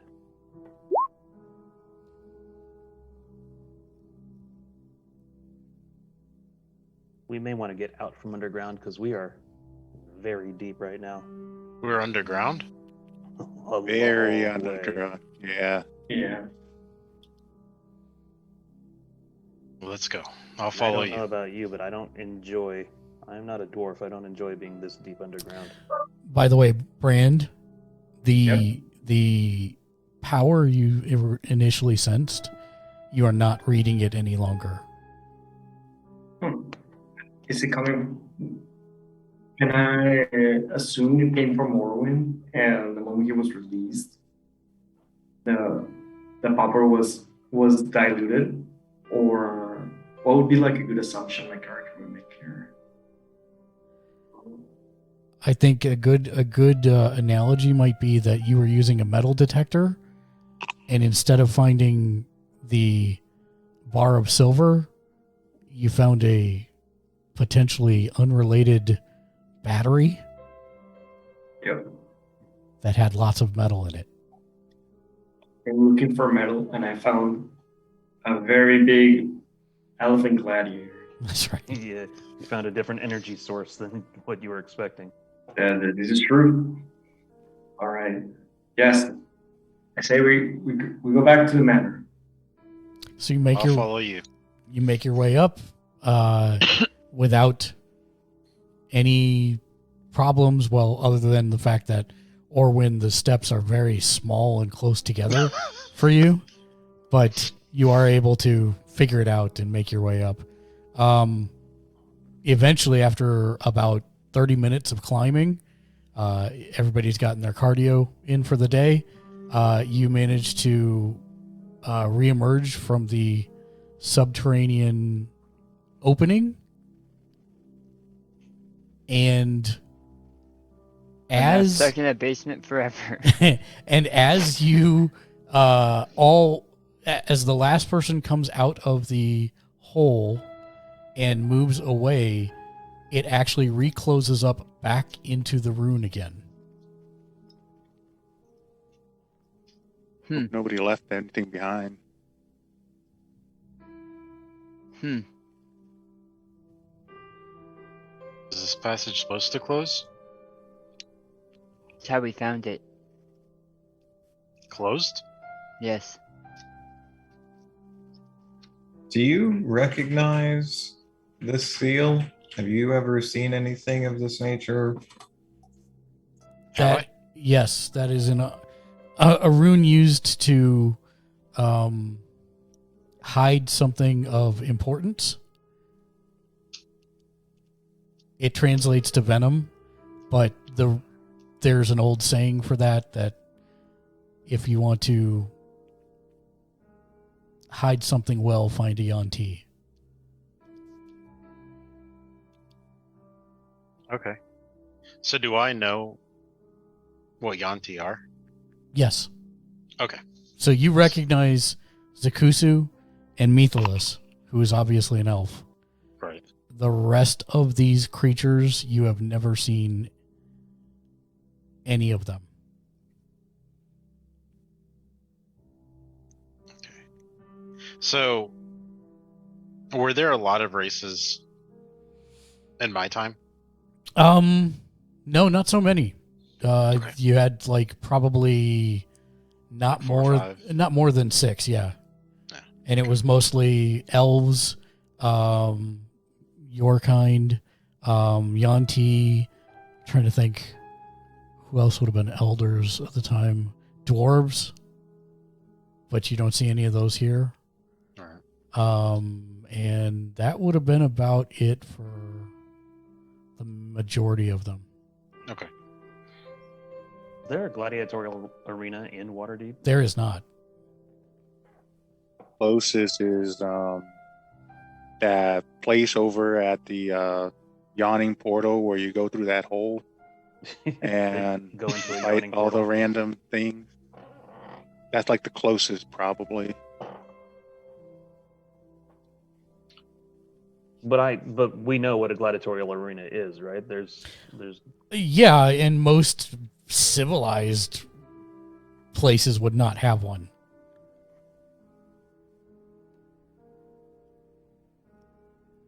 try explaining this fact. Say that Oh, I'm important.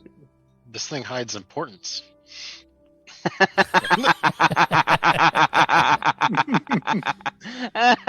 it's something. Until you get a good understanding of this new world, you should feel free to stay here. Well, as comfortable as we can make you. I'm not sure we have any places that befit your regal demeanor. Oh, Is that what you I'm say, sure. Quirk? I'm trying to learn how to speak to I, people. I would have said his divine stature, actually. Okay, divine stature. I'm quite simple, really. It sounds like I've been asleep for quite some time. I don't need much more. Are you going to move out of the basement or keep the elephant in the basement? Yes, let's get out of Can here. he get out of the basement? Are we Yeah, really talking about the elephant in the room right now? and we are. Finally. Just, I'd watch what you say. It's a very because small room. He never forgets. Probably Yes, hears everything. you can all jump. I was in. I've gonna got big say, ears. I saved up money for the 2 new players, but I mean, Ben's gonna work for peanuts.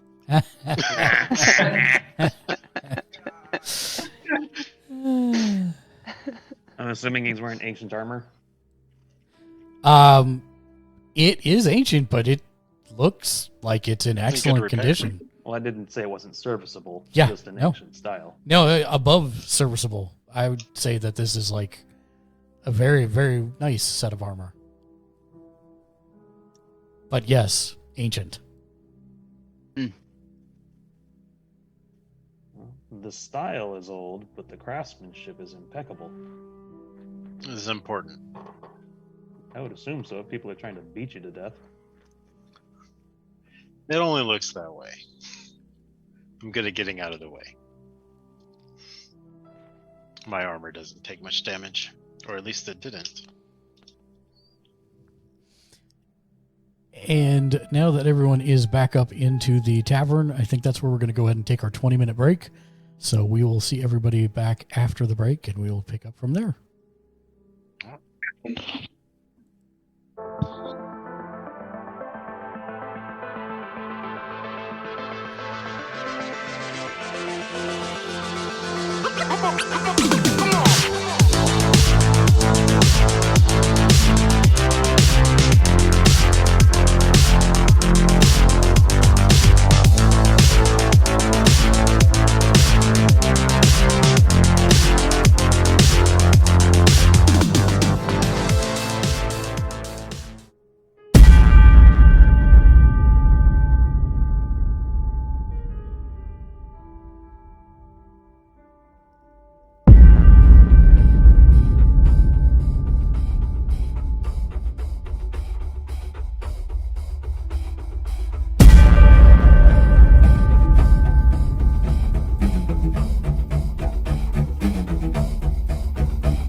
Super friends, we need your The help. storm's getting worse. Our exploratory diving bell The escape the mummy is here in Paris. Wong and his assistant Mary Nelson have managed All to... computers indicate that whatever caused it came from somewhere in the Pacific. We'll start searching that area immediately.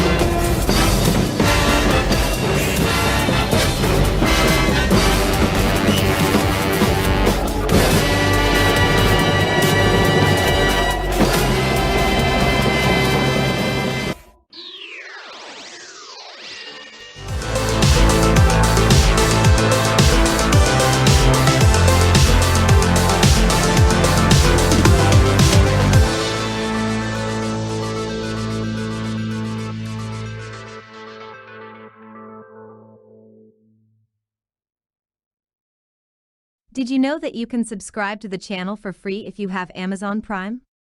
It's true. All you have to do is sign into your Amazon account, and then go to gaming.amazon.com. On the left side of the screen, under your name, it will ask you to link your Twitch account. Once that's done, just head over to our Twitch channel at twitch.tv/gamersledge. You'll have an option to subscribe using your Twitch Prime. It costs you nothing, but helps support the channel. There is one catch: it runs out in 30 days, so make sure you come back and click the subscribe button again next month if you want to continue supporting great shows like this one. Thanks for helping. Be excellent to each other. And game on. There's new items in the merch store. Head to bit.ly/gamersledge-merch. That's all one word, Gamers, Ledge, Merch, to check out the newest, latest and greatest gifts like mugs, t-shirts, mousepads, stickers and more. Show some love for the show creators. They get a cut from each item sold, whether it is a Notice Me Senpai DM t-shirt, or a mug that helps you clarify when a point needs to be made in conversation. There's still a few minutes left in the break. You've got time? We will be here when you get back. Visit bit.ly/gamersledge-merch. Be excellent to each other and merch. I mean, game on.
Welcome back, everyone. When we left our group previously, they had found some information about the owners and previous owners of this place, the hag that had committed atrocities here.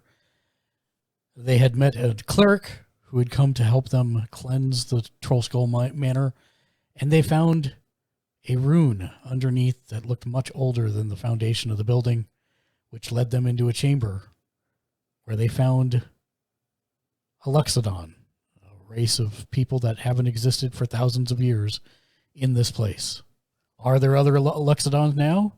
That is a good question. But for now, everyone has retreated back up into the tavern. We're going to skip ahead just a little bit to the evening, where Zekuhsu has made a meal for everyone, and everyone is eating at the bar, talking, getting to know one another, their new compatriots. And that is where we will pick up with the menagerie.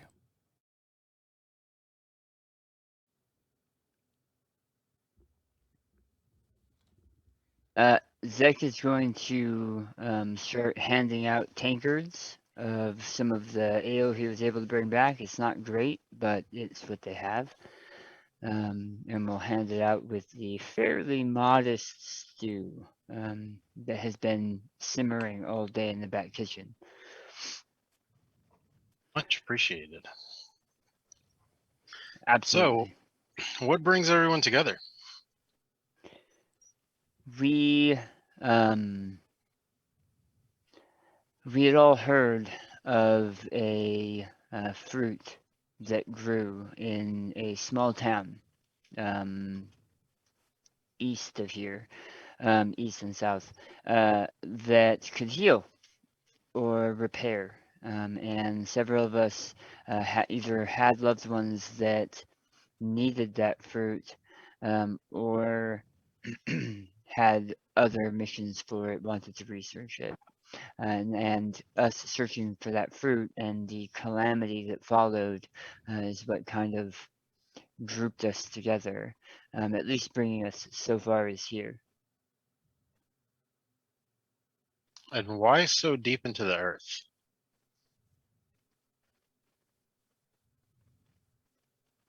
Do you mean why we came down to find you? Yes, why? What was the purpose of going so deep? Curiosity, honestly. Well, we're trying to cleanse this place as it seems to be haunted, and there was this room, this black magic that was coming out of it, and suddenly our friend, he had this vision of himself biting into it, and we couldn't find a way to access whatever it is that's emanating this dark energy into this house. So we thought we might as well try and go for it and see what we would find in the depths of this place, because we feel that there's something in there. And as we were coming down, after 30 minutes of walking, we ran into you. Dark energy. Yeah. Well, Must be a it's very to be dark old. energy. Must be a very old dark energy. Is it still there, Brand? I couldn't feel it anymore. Somehow I feel like it was released, but the curse is still here. I still feel that there's something wrong with this place. It hasn't gone.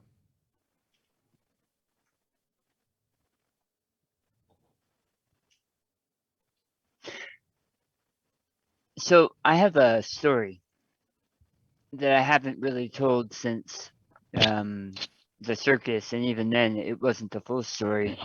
If you guys are open to hearing an old circus story spun. Oh, I'm always willing to be entertained. Absolutely. I'll pack my pipe and I apparently have nothing better to do and nowhere to go. I'm up for it. I got a story too. Zek will top off people's glasses, and then he'll clear his throat, and he'll say, "Long ago, so long in fact that many believed it to be a fishwife's tale, there was a man, and that man was a king of fishers indeed. His trade took him all over the Sword Coast and as far inland as the Anarok Wastes, though his plight started in the marsh of Shelimber. One area of the marsh was still relatively safe for fishing. It was a small inlet that was called Parker's Pond, named so for the idiot that had set up a lodge there. The Kingfisher Patriarch knew Parker, and at least by reputation, if nothing else, and it was enough that they got along for a spell. Few rules Parker had placed on activities of the pond, but one he held dear.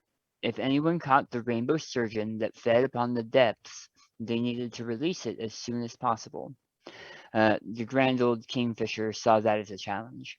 He spent a fortnight chasing the 8-foot creature, watching it feed, gauging its strength, before finally capturing the fish. The fish, it turned out, was a pet, a friend, or a familiar to the night hag that had worked out a rite and promise with Parker. Whilst away, something had called her back, perhaps the death throes of her rainbow companion. Parker tried to stop her rage, but couldn't stand against her for more than a couple seconds. She decided on a different fate for the Kingfisher. The Kingfisher's line was cursed to have no daughter. No woman shall carry her own, and that his line shall number no more than 5 in each passing. When this happens, the line will be seen as the snakes they are. For the Kingfisher had betrayed Parker, so too would the Kingfisher's line turn on itself. For generations, the Kingfisher's line had 1 or 2 sons. 3 was rare, 4 unheard of, and 4 was getting way too close for the curse. Then came a fool. He was the second son, and more than anything, he wanted a daughter. He didn't believe in the curse, as so many generations had passed since the Kingfisher's folly. At 5 sons, his father begged him to consider what he was doing. The fool laughed, actually laughed. If the curse were true, then the 6th son, would finally end the curse, so the whole family could relax. He could always sell away a 6th son for another chance at a daughter. There were 4 generations of Kingfishers at the birth. They had traveled for weeks to get there, to see. It was the 6th son to a Kingfisher.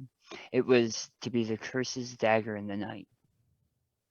When it arrived, slick and pale, arms, legs, and a scrunched up face, just like all his brothers and cousins before him, everyone let out the breath they had been holding. It was the scream that did it, I suppose, the birthing cry of the 6th son of the Kingfisher. The outward sighs of all his forebears became strangled hisses. The midwife who carried him dropped him to the floor in a pile of rags, as his 2 legs began pressing together. It was a shock to see not only the child you'd been preparing for start to change like that, but also every other man in the room. They all fell, pulling at their collars and their clothes. It was no easy process, and that of the women there, only the midwife saw the purple, wrinkled, poxed visage of the hag looking through the 2nd-story window as bones cracked and flesh sloughed to the ground. From each corpse, a confused, angry snake slithered. There was a cackle, and the night hag was gone. Now in a room with a half-snake infant, 10+ mutilated corpses, screaming and fainting women, and large, gore-soaked snakes, the midwife had her fill. It wasn't courage that fueled her escape, I'm sure, but horror and confusion. It was a handful of miles that she'd run before she even realized that she'd picked up the child and carried it from that cabin. She was shocked, too, to realize at the time of the run, the baby had in fact become a Sissisi, or what is called a Yanti in the tongue of civilization. She left the child, still wrapped in birthing sheets, near a stream. She hoped, I'm certain, that the child would have been carried off and eaten, that she could try and forget the frightful events of that day, but she never did. Something happened then that I still don't understand. Something did find the child. It carried the child to a nearby grouping of large tents and a circus troupe. They saved his life, though I'm unsure of how or why. And that's how I came to be here, alive and well, though still a twisted oddity.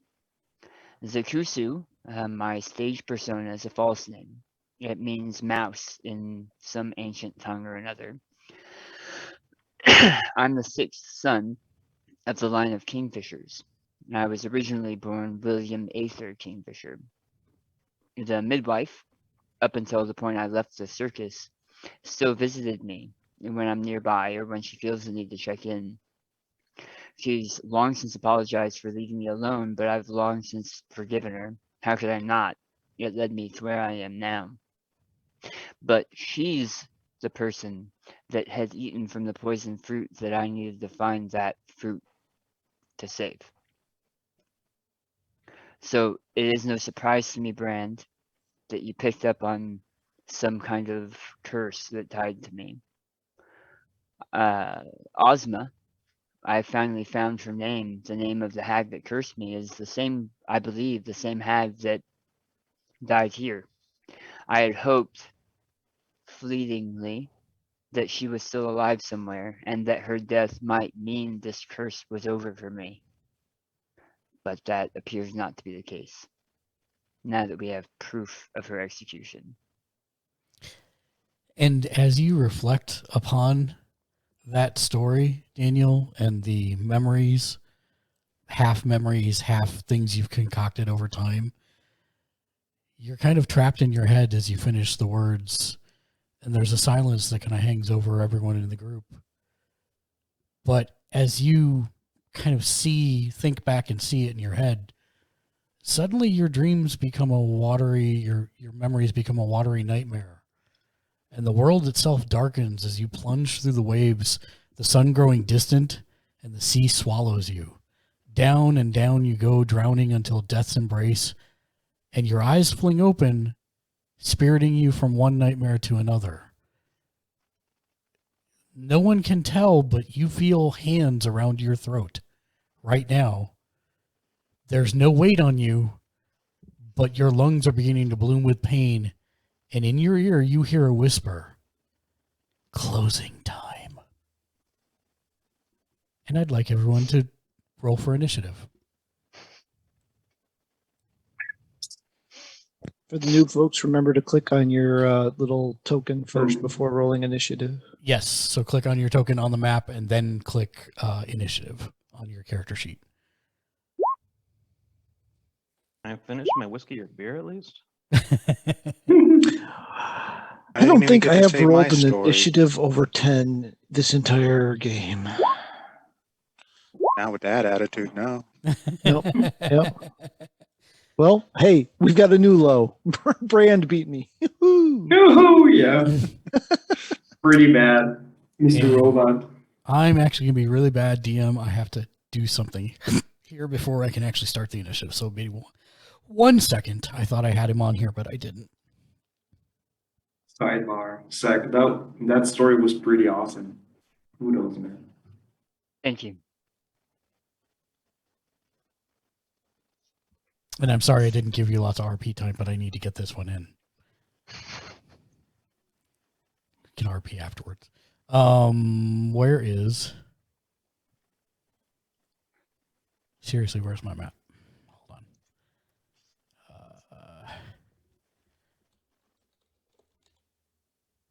I wish there was a search for these maps, I swear to God. Troll. I need to go to the other Troll Skull Manor because he's on that map. Troll Skull Alley, Troll Skull Manor, there it is.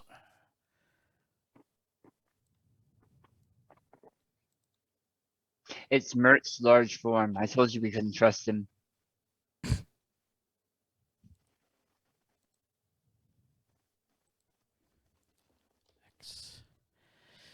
And now I need to find your map, which is all the way at the bottom because I just made it. There it is. And paste.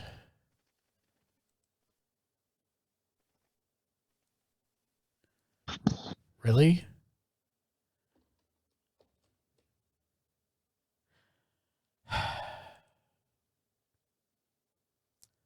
I love technology sometimes. Okay, let's try that again. You copy. Now go to this one and paste. Okay.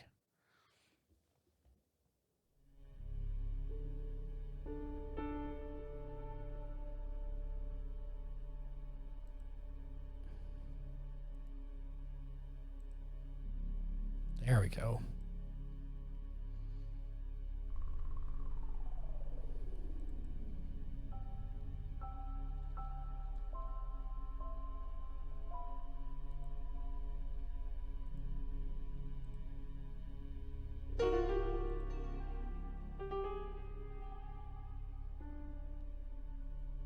Okay, let me put everybody in descending order.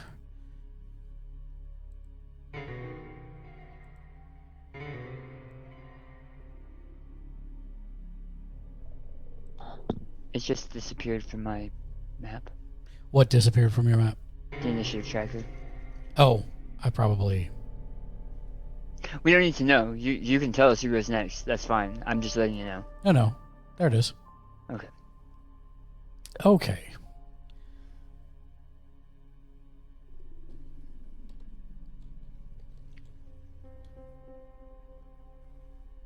Last thing I need to pull up. Hold on. The stats for a Tarask. Yeah. We're only level 4. It's pronounced Tarask. Thank you. A Taraske. Okay. Here's what I need. Last thing I need. The airspeed of a fully laden Neitherless. Yup. Depends. Does the raven have a dagger? Can it hold it in its beak? That's the real question. How does it grasp it with its tiny claws? I need to actually see if this is programmed or not. 1 second. Almost there. Do. Hey! It's not. Okay.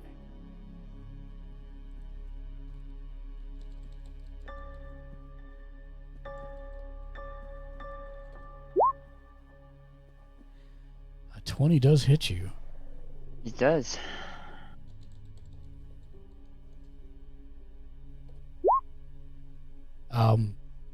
Your head is slammed directly into the bar in front of you, and you take 11 points of damage. Okay. Orwin. Yeah.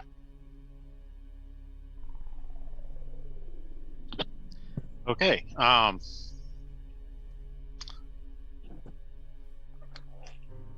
What do they see, Mark? Yeah. Don't think I heard a visual description. Yeah, you don't have one at the moment, actually. Did my face turn blue and I smacked my head on the bar? Did it turn blue? You said he was being choked. Yeah, you can breathe now because your face turned purple and then it got smacked into the bar. It looked like I fainted and smacked my head very hard into the bar. That is exactly what you saw, yeah. All right. Well, he was just done telling this great story and then he turned purple and then smacked his head on the bar. Oh, that's odd. I don't know that there is much to do.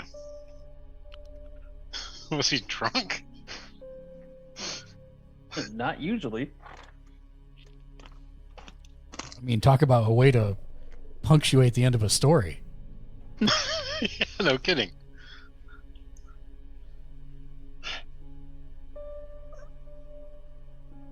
Yeah, He's done this to us before. I don't have anything to do. Yeah, he's done this to us before, Ben. Don't feel bad. Yeah, don't feel bad. Zekuhsu, it is your turn now. Ghost! And I'm gonna try to punch the ghost. Okay. Do I feel its hand on the back of my head? Yeah, you do. Yeah, I'm gonna try. Think it's to the right of you. I'm gonna try to whack it with my tail. Okay.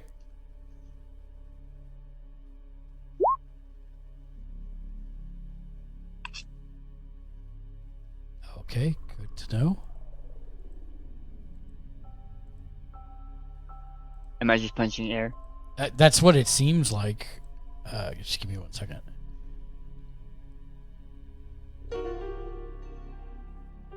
Yeah. I mean, yes and no. You definitely felt like for a second you made contact with something, but it was mostly just air. So I've seen a three-dimensional view of this. Zek's going to here Yep. and here. Yep. Yeah. And look and stare back at where he thinks the ghost is while he's rubbing his head. Okay. Fair. Itali, you just saw all that happen. So we can't see this thing, right? You don't see anything at the moment, no. Let's see. Trying to think what I can do.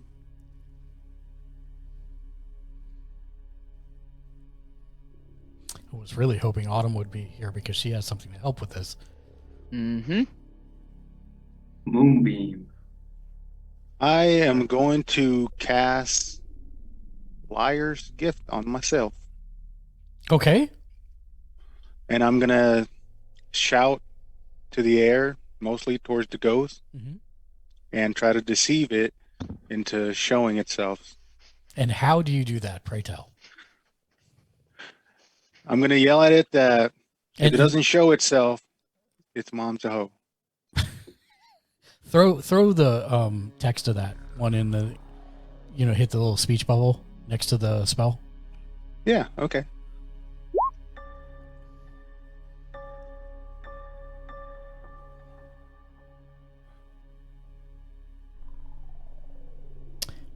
So, okay, so it's not so much a taunt as it is you need to convince it to do it for a reason. You know what? Right now, it's being a chicken. So I'm going to tell it, you're being a chicken, not making it a fair fight. So show yourself. You've been trying to take us all out one by one. Here's your chance to take us all out. At least show yourself so that it's a fair fight. Okay.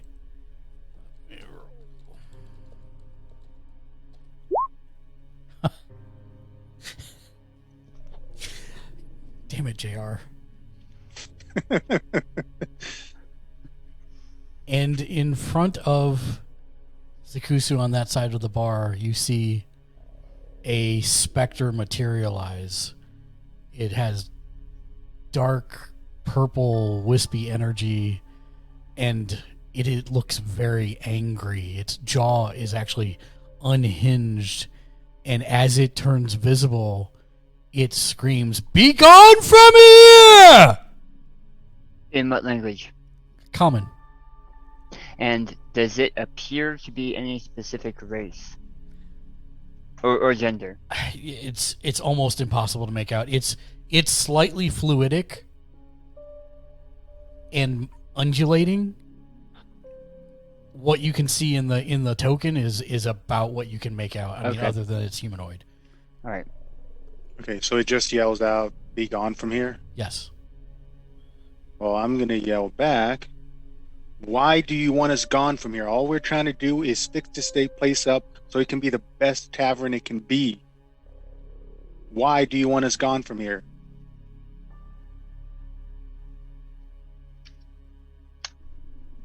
It's not its turn. It can't answer you, by the way. Oh, dang. But yeah, that's all I'm going to do. Okay. Methalos. Mage armor, draw sword, step back. Fair enough. Where are you stepping back to? Where am I? You're on the outside of the bar towards the southern portion. I'm trying to grab my character. For some reason, it won't let me. So weird. I got it now. Sorry. Okay, no problem. Actually, there we go. Okay.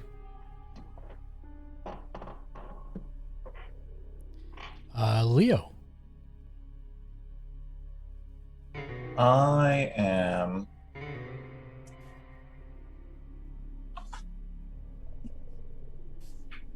going to try to back up Itali. I will shout at it. Is there anything that you want us to do for you besides leave? Can we help? And then I will also say that as I run back and like get behind a table that I'm going to turn on its side that I will anticipate having to use mending on later. Mm-hmm. Okay, make me a persuasion check while you do that. Oh, that's not good. Oh, that's not bad. It looks at you, but it still has that visage of, I'm going to murder you. It does not look pleased. Like murder him after it tells him what it wants, or? And where did you want to move? I am going to move over into. I'm trying to grab my character here. I'm gonna move over to here with like the table upturned towards it. Okay. Yep. I got it. Quark. Well, seeing that it doesn't seem like either Atali or Leo's pleas with it have really made any impact, and not wanting to carry this out any longer than necessary, we're going to go ahead and throw a hunter's mark on that guy. Hunter's mark coming up. Remember to decrement my count. And then we will go ahead and draw up and let her fly. Oof, 14. No. I mean, it just seems to pass right through it. Clerk, I just replaced that painting. I love that you're all keeping mental notes of how much damage and amounts it's going to cost to replace everything in a fight. Because it's already cost us. Yep. Brand. All right, so I'm gonna jump into melee with this thing. I'm going to jump over here. Yep. And just make me a quick acrobatics check. You got it. Because it's not going to be really hard because there's actually a cross beam you can grab onto. Yeah, you make it. All right. I'm gonna get into melee with this thing. And I'm gonna pull out my shield. I'm gonna put my hand on the over it, and I'm gonna say the following: Dollara, please remove this thing from this plane, and I'm going to use my child divinity, turn on that. Oh wait, no, that's not it. Oh, oops. Okay, there it is. Turn on that. Okay. Wisdom saving throw. Yep. Huh. That's why I roll. That's why I roll in the open so that you don't see. I'm not fudging stuff back here. Wow. Cheap. So you do that, and a holy light descends on him, and he looks up at it, and just the unhinged jaw opens wider, and he lets out a ear-piercing scream.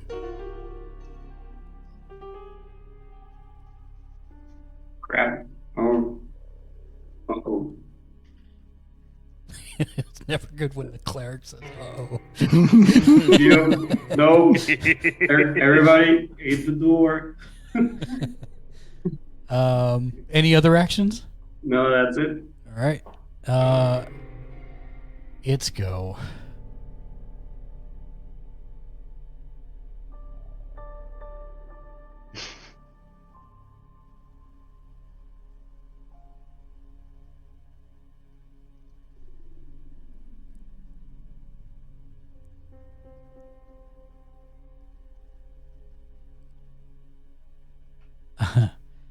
All right. So, Itali, make me a strength check, please. Strength check. That's the one where you hit the number? No, It you says just strength? click on strength. Just on strength. All right. There it is. Oh, man. Not today. Sir. Oh, damn it. This was good, too. All right. You feel yourself start to move and levitate upwards slightly, and then you just like shrug it off. Oh, this thing trying to make me fly? Orwin.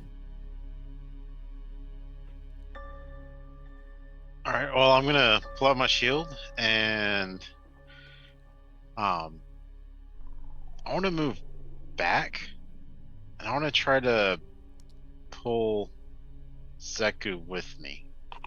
He's hurt. Zach, are you struggling against it? No. Okay. Where do you want to pull back to? The door's on the other side down here. Let's see. How far can I go? Your movement, I think, is on your sheet. I 30 believe feet. it is 30. 30. All right. So,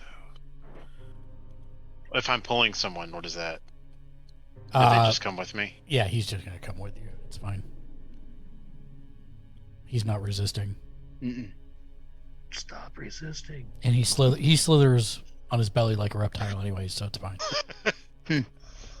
He's fine. He always looks like that. Stop resisting. I want to More try often, to get more often here than not. and move him behind me. Like that? Yeah. Okay. And we're just gonna leave the metal man to fight the thing. Zach? He jumped in.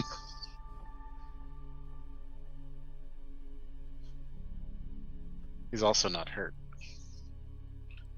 Zekuhsu, it is your turn. I know, I'm counting. Zek says to Orwin, "Thank you.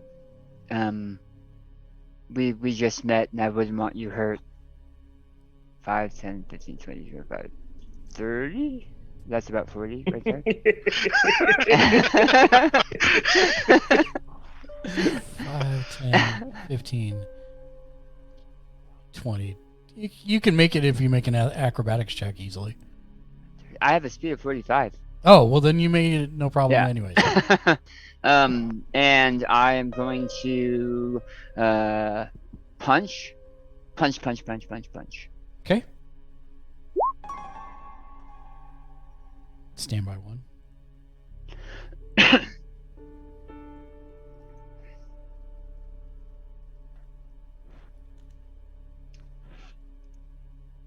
Okay. And then I am going to flurry of blows. Mm-hmm. Jeez. And he needs to make a dex save. Okay, give me 1 second. Okay, dex save.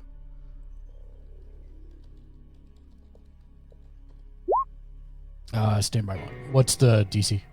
12. Oh, he's not gonna make it with even with bonuses. Okay, what happens to him? He's prone. Okay, down he goes. And my third attack with advantage because he's prone. That is correct.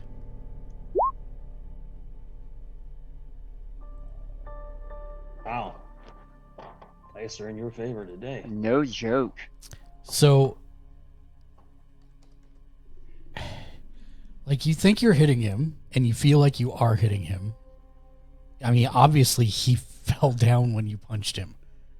So, there's that. But it is still like you're mostly punching air.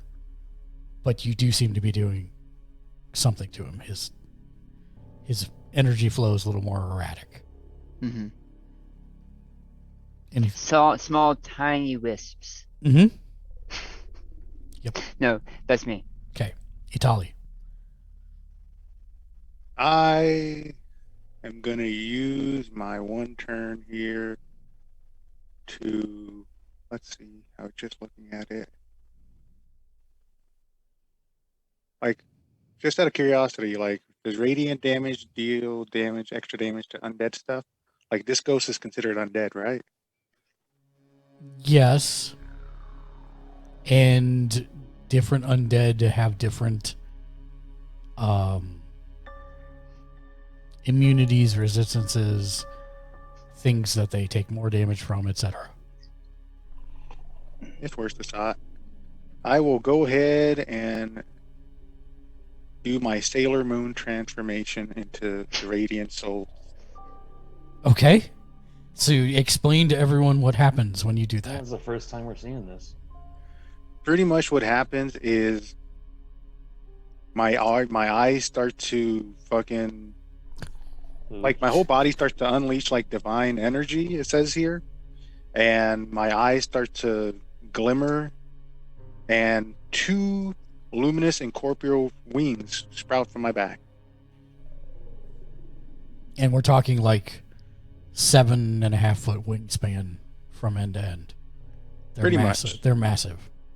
Pretty much. And it says here, my transformation lasts 1 minute or until I end it as a bonus action.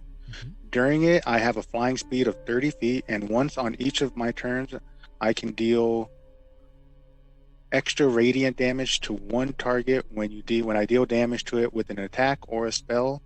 The extra radiant damage equal to my level. Which would be 4. Yep. So, what are you doing to deal damage to it? From here, I'm going to go ahead and shoot it with my crossbow. Okay. And do the clockwork bolt thing too. Okay. No problem. However, you're going to take a -5 penalty on it. -5 penalty on it? Yes. Why is that? You're shooting directly into combat where 2 of your friends are already engaged in melee with this thing, and it's a ghost, and you got to not hit them. That seems risky. You know what? I can't move now, can I? Yeah, you can. You didn't burn your movement. Okay, then 1, 2. Even I'll then, just if you move have over any here. extra move left over, you're able to move up to your speed, your turn. Right. Okay, You can break- I'll you can go break ahead it and up. move there. Okay. And I'll be flying because he wanted me to fly. So. Right. And can I attack still or no? Sure. Okay, in that case, I will go ahead and attack it with the rapier. Okay. So roll to hit. That probably doesn't hit. 7 does not hit, sadly. Well, in that case, I will sting its pride and tell it that its mom is so fat that it takes 2 necromancers to raise it.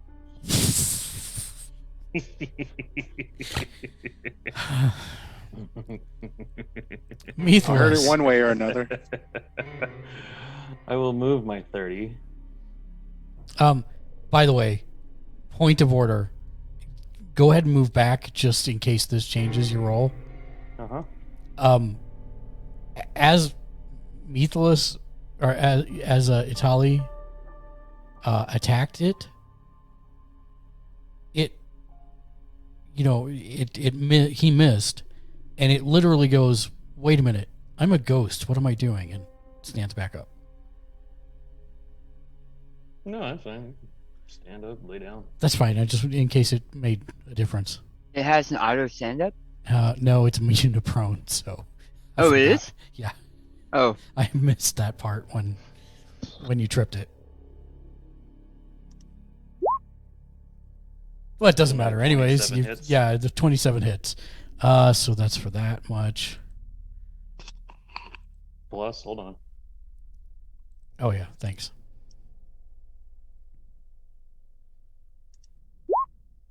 Plus another 8. Dagger. So it dissipates. And as it does, it turns its head towards Zekuhsu. And it says, "Mother Ozma." And it's gone. It says Mother Ozma. Yes.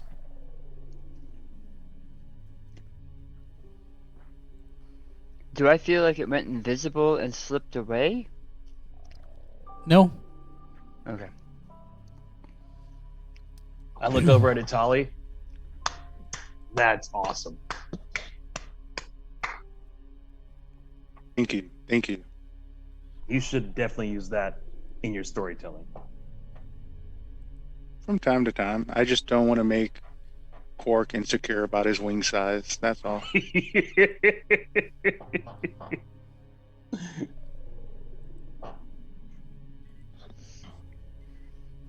And then I'll go ahead and go back to my normal form. Okay, Brand. You've seen it. What do you think? I don't know. I think I still think that there's something in this manor we haven't found yet.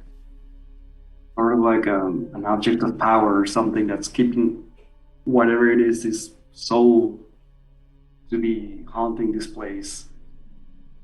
It definitely wants out, as it said. I wonder who really is it, or if it's an entity made up of all the people who died here. I don't know.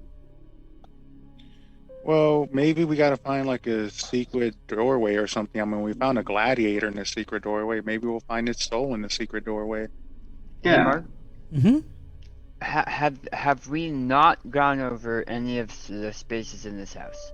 No, you've gone over all the spaces. Okay. That list of names of people that worked here, does it have what jobs they were hired for? The list we had was only the owners. We had to go to the guild of employers and whatnot. But you got the it. list You of said you guys did that. Yeah. It does.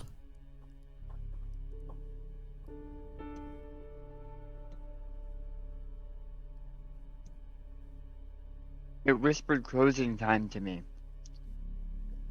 And then yelled it again. It saying Mother Ozma. I mean, that freaks me out, but maybe it was somebody that was working here when she was here.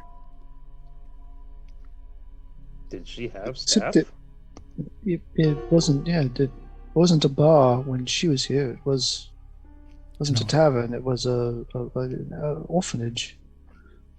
The two seemed convoluted. When it told you closing time, did it also tell you you don't have to go home, but you can't stay here? No, but kind of. Kind of. Kind of. Yeah, it told all of us that. No, it seemed like a fully sonic ghost rather than a semi-sonic one. Was there anyone, Mark, that had employment with Ozma that moved, that also had employment with June?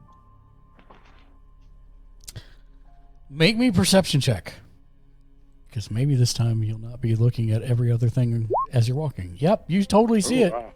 Wow. There's only one name for employment under Ozma, and you don't know how you missed it before. I do. You rolled an 8.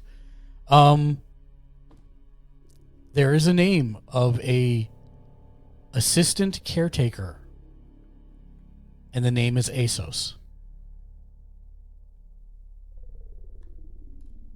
Wait a minute. That's the name of the guy that my dad told me about many years ago. I didn't think I thought he was still alive.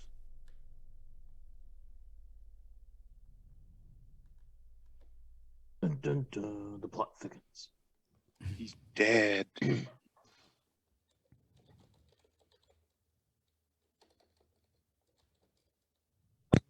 Well, I suppose we would need to return to the Hall of Records and see if he was also executed. We only asked for...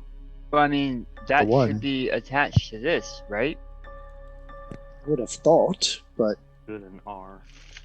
it is a bureaucracy. Oh wait, I don't know what bureaucracies are. She made us be very specific about what it was we were looking for. Well, that's bureaucracy for you, Quark. Is that the word? Good.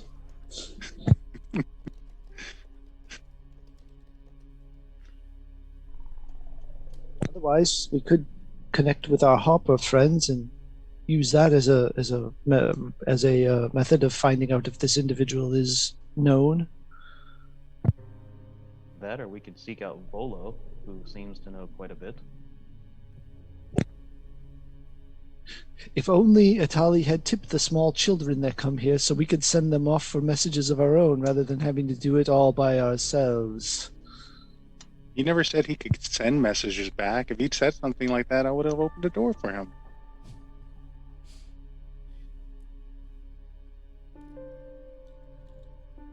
And plus, Really? we're all part of the same gang. It's not like we can't just find other gang members and ask them, "Hey, where's our leader?" Have we tried? I know who Asos is. I mean, worst come to worst, we can always go to the Yawning Portal. That place never seems to fail us. Sorry, Zek, you know this individual? I think so. When I was very young, Asos was the man who helped raise me.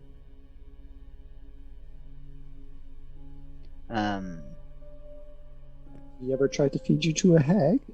No, and I wouldn't have thought he'd work with her either.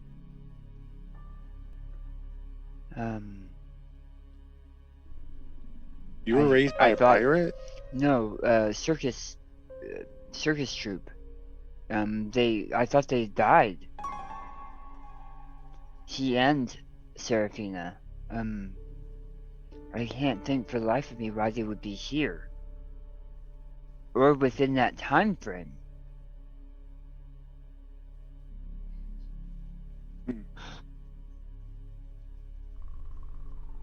It's also possible it's a different individual. I don't know how common that name is in this land, but that's a fair point.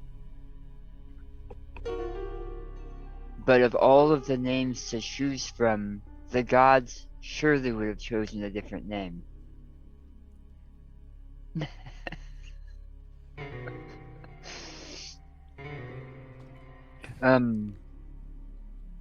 Frick. I'm gonna look back through the list now. Zek is gonna sit back down and look through the list, looking for any other names he might recognize. Just names he might recognize. Does it say when Asos ended employment? Was it around the same time the Troll Manor became a haunt that became empty? No, I don't think so. I think it would have been. Well, I mean, he was just listed as employed. It doesn't say anything about termination or anything there. Okay.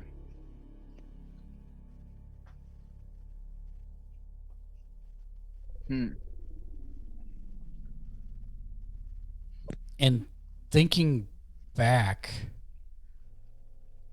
there were periods of time where Asos was gone from the circus. Yep, which happens with any circus troupe, really. Yep. But just totally possible. Putting that out there.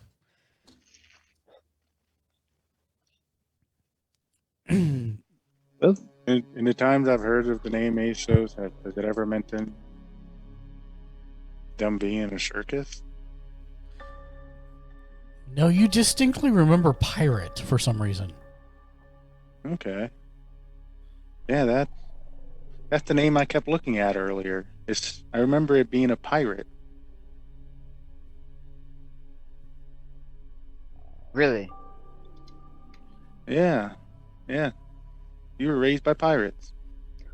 Well, I was definitely raised by somebody who was a pirate.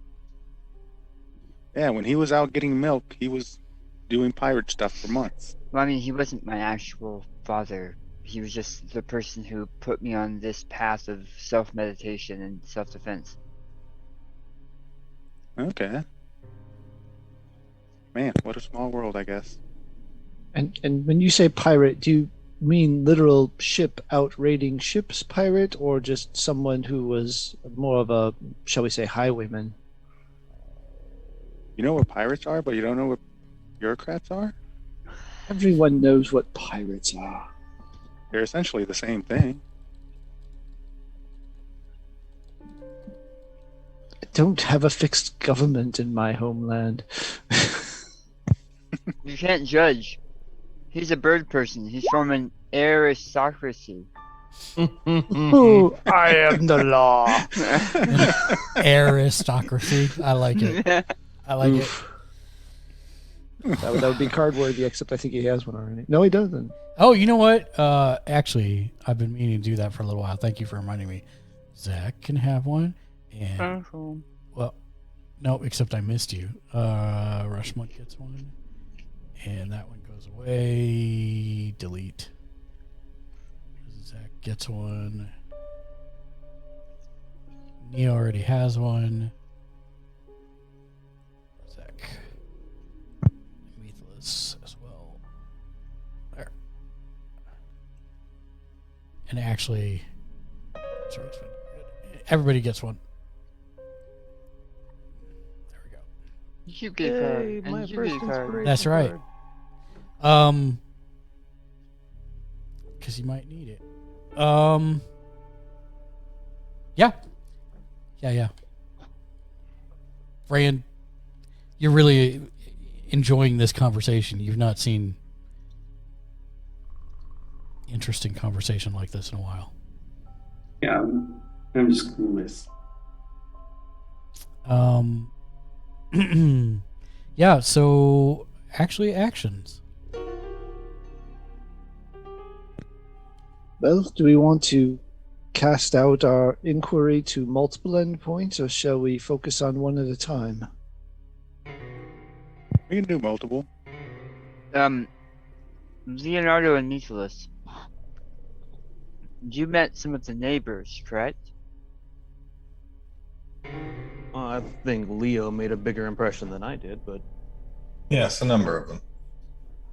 Do you know how long they've lived there? I have no idea. I don't, though it seems as though most in our, well, mainly I've interacted with the nearby merchants, and all of them seem reasonably well established and seem to have some type of relationship, though the Genasi have a bit of a touch and go relationship with the gentleman that runs the wood shop.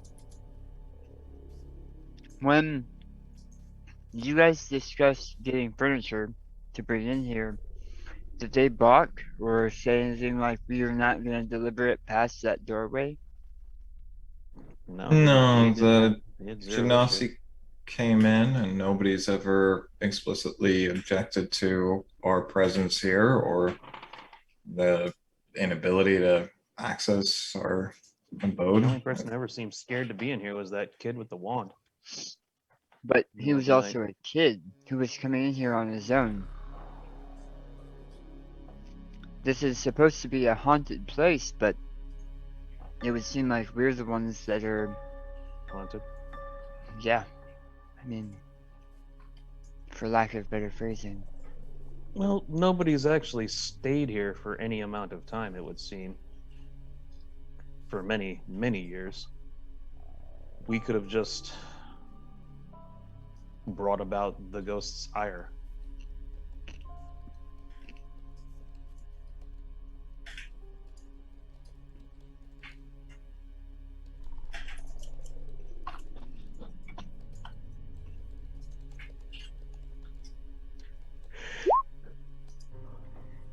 So just as an FYI to everyone, after everything's said and done, it's probably about 7 p.m. at this point.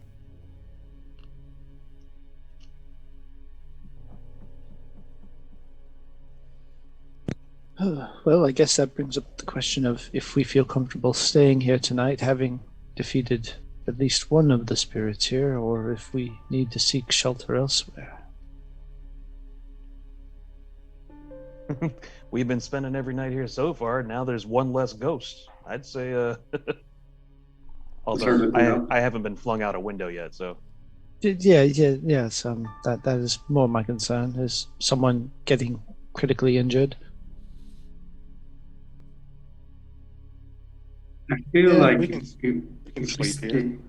yeah, I feel like if we sleep here and the ghosts come out, we can still find out what's haunting this and reverse the curse. Yeah, worst come to worst, the ghost shows up, and you know what you tell it when you see the ghost court? You tell it to take a hike, pal. You got to say it like you mean it, and it'll Well, leave. if it actually allows me to rouse first before throwing me out a window, I shall attempt that. Yes. If nobody minds, though, I think I'll be sleeping on the first floor this time. Well, then if everybody's staying for the night, then I need everybody to move themselves to where they want to be. Hey, Tali, didn't you want to go to the yawning portal? I thought it was too late for that. Okay. Well, I'll just do it tomorrow. It's only 7. Yeah. Yawning Portal is a fairly large tavern. Yeah, I guess I can go there while everybody sleeps, No, and I'll I'll be the accompany only you. one not murdered. Oh, okay. I go outside. Yeah, if he's going, I'll go with him. Let's all Okay. go. Everybody going Yeah. to the yawning portal? Well, Yeah, then we all probably need a drink after this anyway. then move yourselves back so I can grab you all and move you to the yawning portal, because not everybody is on that map already. I'm going to move you onto the table for a second. Okay.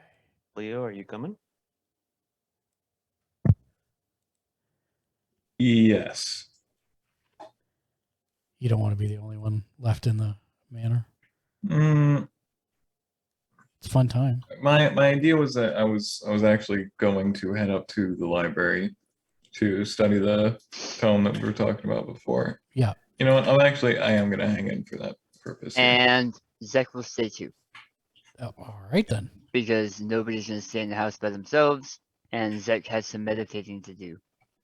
So you're going all the way up to the garret? Oh, okay. Yeah, I'm going to the library with Leo, and I'm just going to meditate in the corner. That way he has backup, and I have backup. Got it. All right then. Copy these guys. If you don't mind, Leo. I don't think it should interrupt the city. Okay.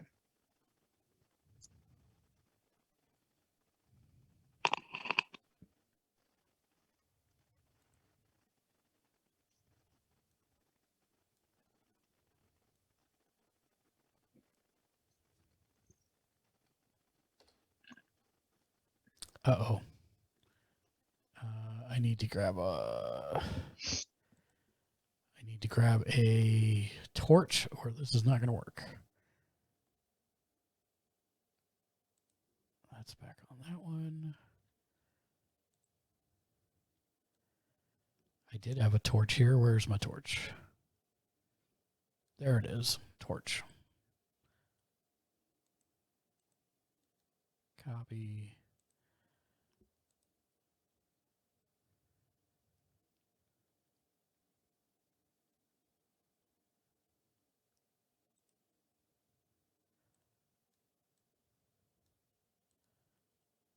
Paste. Okay. So you guys head to the yawning portal. I need to move you. I know you guys are staying back, but I'm going to... Oh, I don't know if it'll take you, actually. Crap. I didn't think about that.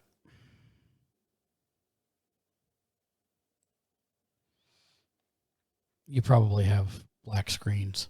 Let me fix that.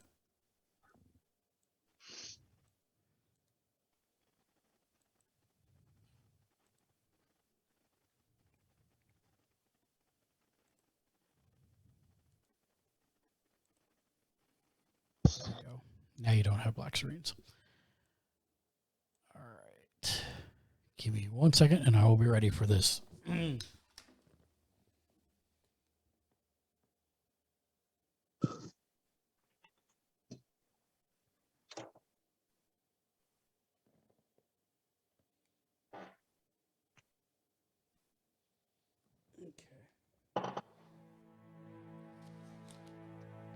All right.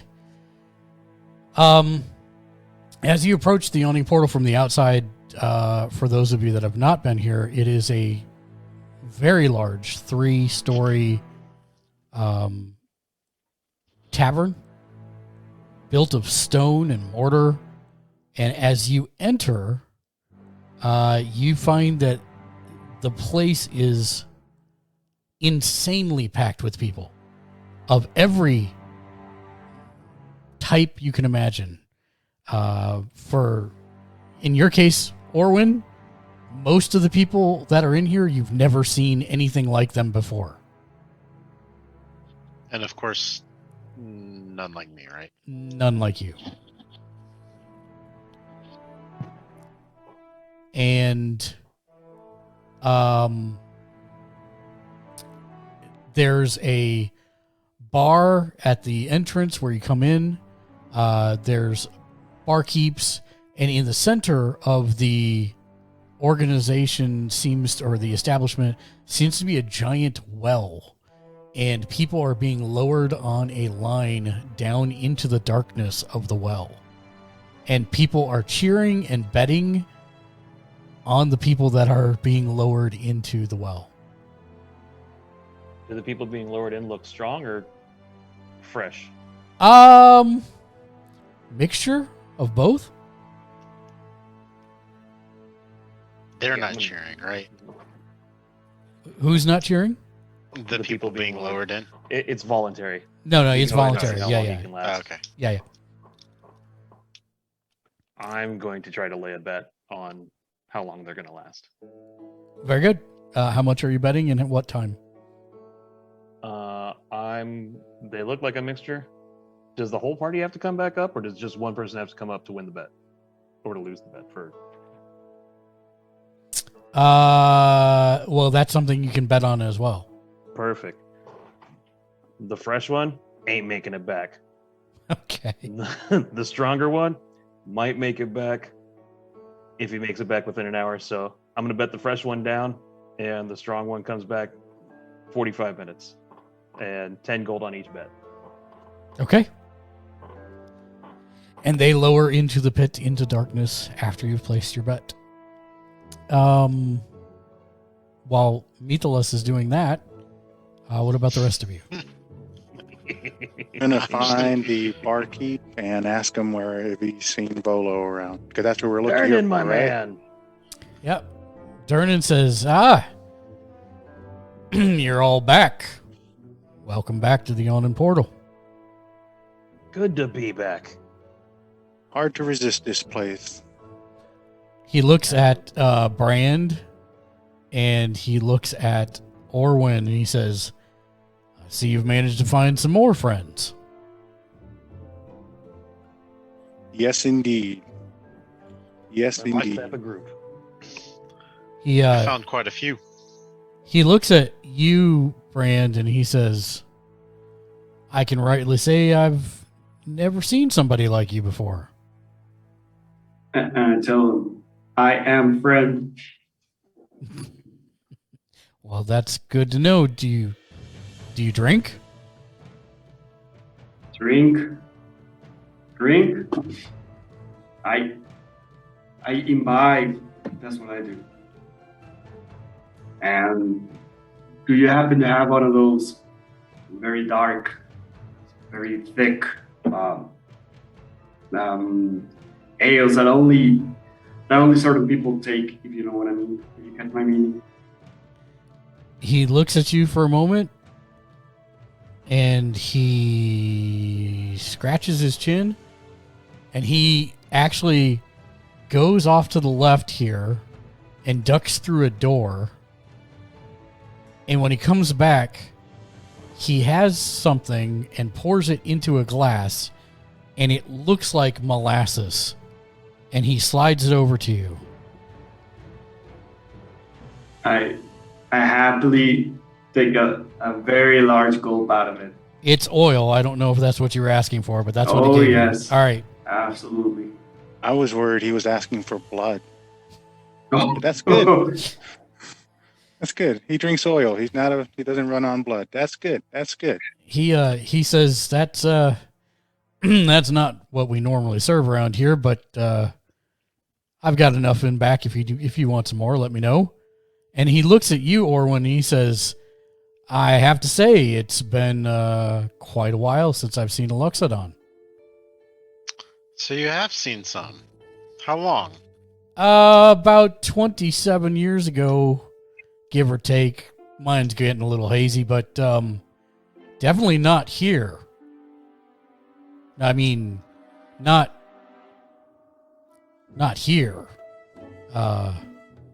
Other places. How much Not into in the town. How much into the arcane are you? I know nothing of the arcane. So, the universe I is care. made of a bunch of different planes. I'm really not the one that should be trying to explain this to you, but there's another plane where I've seen folks of your kind. Okay. Are you did you mean to be here? Are you trapped here? I am still trying to figure out how and why I'm here. I'm not sure that there's actually a purpose, but it doesn't look good if there is. Isn't that just existence in general for everybody? He Durnan slides an ale over to you, Atali. He points to Atali. He says, "This one thinks way too much. Have a drink, friend." That's what everybody says, I guess. And I'll drink up a little bit. So Volo, seen him around? Yep, he's up in his normal spot. Just look for him on the second level. Second level. All right, we'll start making our way out there. Thank you. You bet. And start moving up there. Okay. Damn, there he is. Quark, anything you want to do while... No, just kind of keeping an eye out. Oh, stream can't see anything because... I was going to say the torch is not Yeah. shedding a lot of light. It's not so much with the issues, it's the spark. Also has to be up there. There we go. Oh, you know what?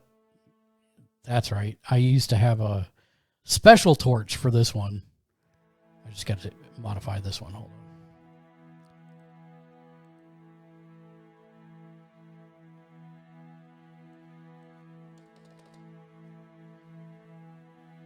Let there be light. Ah! Okay. Or when you go upstairs as well? Yes. You're like an elephant in a china shop, but you make it up there. Brand, are you also heading up? Yep. Let me pull myself out. Oh, there. Oh, I threw you up there. Sorry. Yeah, not great. And then Meathless is up there Nope. as well. No, you're not going up? Okay. No, I seem to be cheering for Yep. the guys going down the hole, but I'm going to ask Durnan a question real quick. Ask him if he knows who Dabble Starsong is. Is Leo there? You two are both there just so that you don't see blank maps. Oh, okay. Yeah, you're not actually there. I kind of tucked you in a corner. I don't know what I did with... Leo's up with everybody else. That's why I asked. My bad. I meant to tuck him under you. Sorry. And slide him a gold as I ask him the question. Give me 1 second and I will answer your question.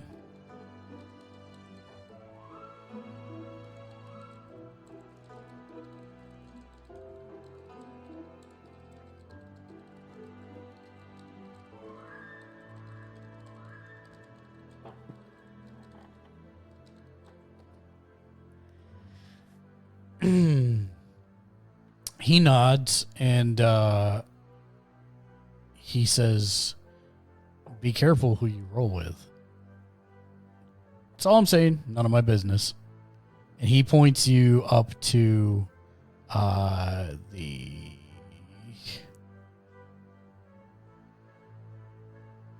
You know what? I actually have to look at the codex. I thought I knew, but now I don't. Hold on. It's okay. You can play out Volo's thing first.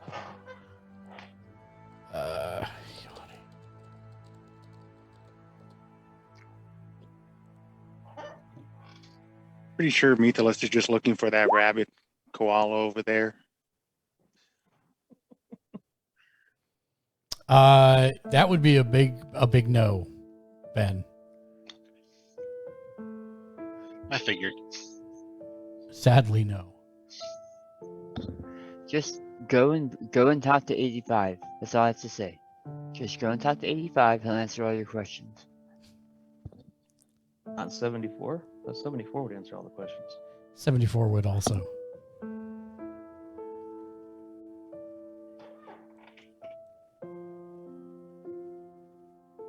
I mean, I guess it depends on which one's which. Oh, okay, great. Okay, so Durnan points you over to 75. Oh, okay, so 75. All right. So 85 is Marker Matter, whatever his name is. Marker Matter. That's his name now. Oh yeah, 85 is him. You're right. But 75 points over to 75. Yeah, the points. Yeah, he points to 75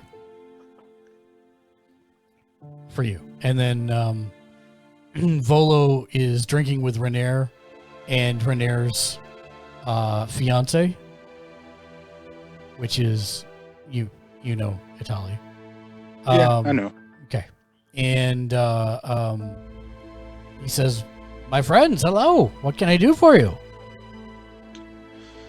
You know, we have had quite an adventure at Trollskull Manor lately and just came to get some information from you. I can't wait to hear about it. I need information for my book about haunted mansions. The only spirits I've been managing to conjure up are the ones I'm drowning myself in.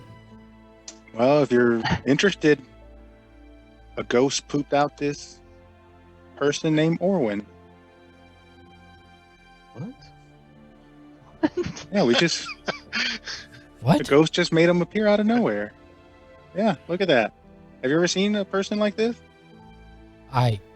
He looks you up and down, and to be clear, Volo is a gnome, so he is very small, and you are very large. He just keeps looking farther and farther up, and he says, I can't say I have. Quite pleased to make your acquaintance, Volo Gethorm. Pleased to meet you. Is this true? You were expelled by a ghost? This is what I've been told. Doesn't seem that way from my perspective, but everything seems a little off today. Wow. What information did you seek? Let's see. Well, I'll leave that to Cork. Cork? Thank you. Well, we were trying to investigate some of the mysteries around the manor. As you may know, there was a woman who was executed for being a witch, who had been running the establishment as an orphanage and consuming her wards. What? No, I had no idea. That's horrific. Yeah. Consuming. Quite. It's all in the Hall of Records. So if you need more research for your tale, you can go there and ask for the same information we did. So we found out that through the employment guild that there was an individual there, only one other individual in employ at the same time as this Ozma, the hag, and his name was Azos. We were wondering if you knew anything about this person. You know many of the folk around town and the ideas, but ideas. and the nuances of town, and we were thinking perhaps you would know this individual and perhaps where we could find them or what happened to them if they were no longer among the living.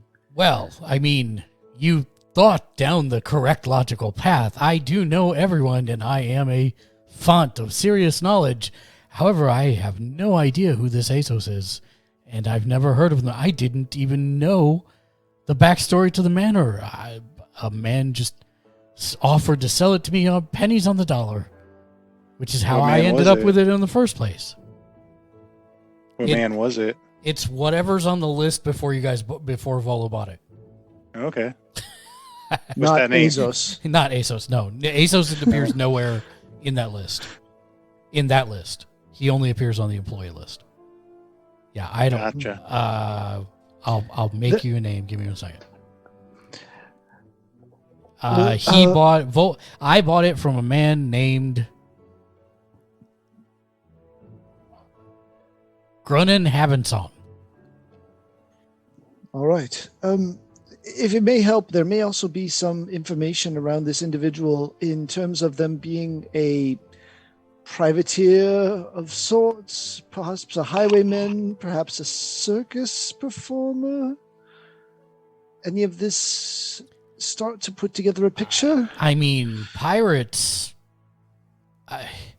So you're familiar with cities, right? And he doesn't wait for an answer. Basically, what happens is in cities, there's the good part of town that everybody talks about and everybody likes. And then there's the other parts of town that bring in a lot of money, but it might not be done the right way. So people don't really talk about that part of town. So what I'm saying is there might be another part of town that I obviously don't know, but somebody might know, where people of that type of employ might gather in a port. Probably find their skull flags. A port of skulls, if you would. But that's all conjecture on my skulls? Part. You gotta find a doctor? He looks at you and he motions to Renair. I'm just joking. I was just about to get you another drink because you haven't had enough, my friend.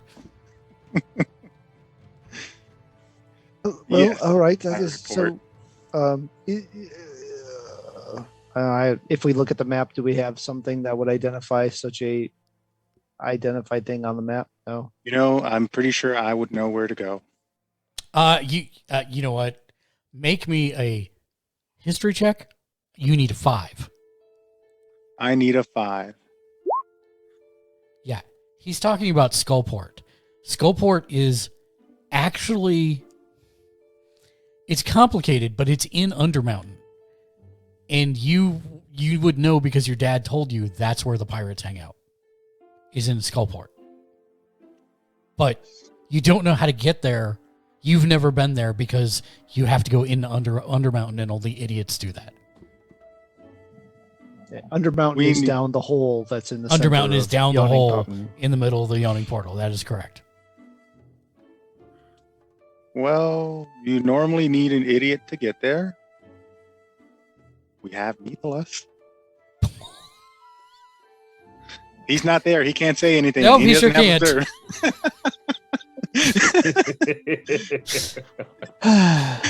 Oh dear. But we're not going to do that because that seems really dangerous. At this point, have to find another way.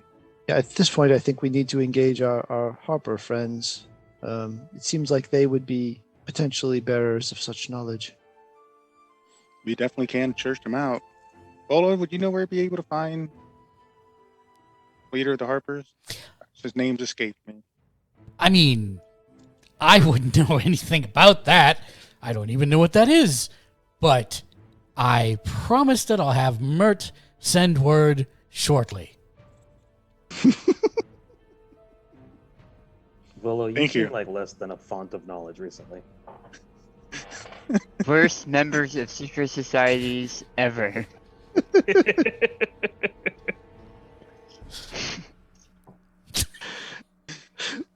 when you confess said to that, us about your knowledge of crime. I didn't have a chance to say it because the DM was taken so aback. But Renier almost spit out his drink through his nose when you openly mentioned the Harpers like that. Harpers, we meant LARPers. You know, those people that go around pretending to be businessmen. You know? Yeah, I'm sure you know. Anyways, we'll go find them. Very, very good. I will have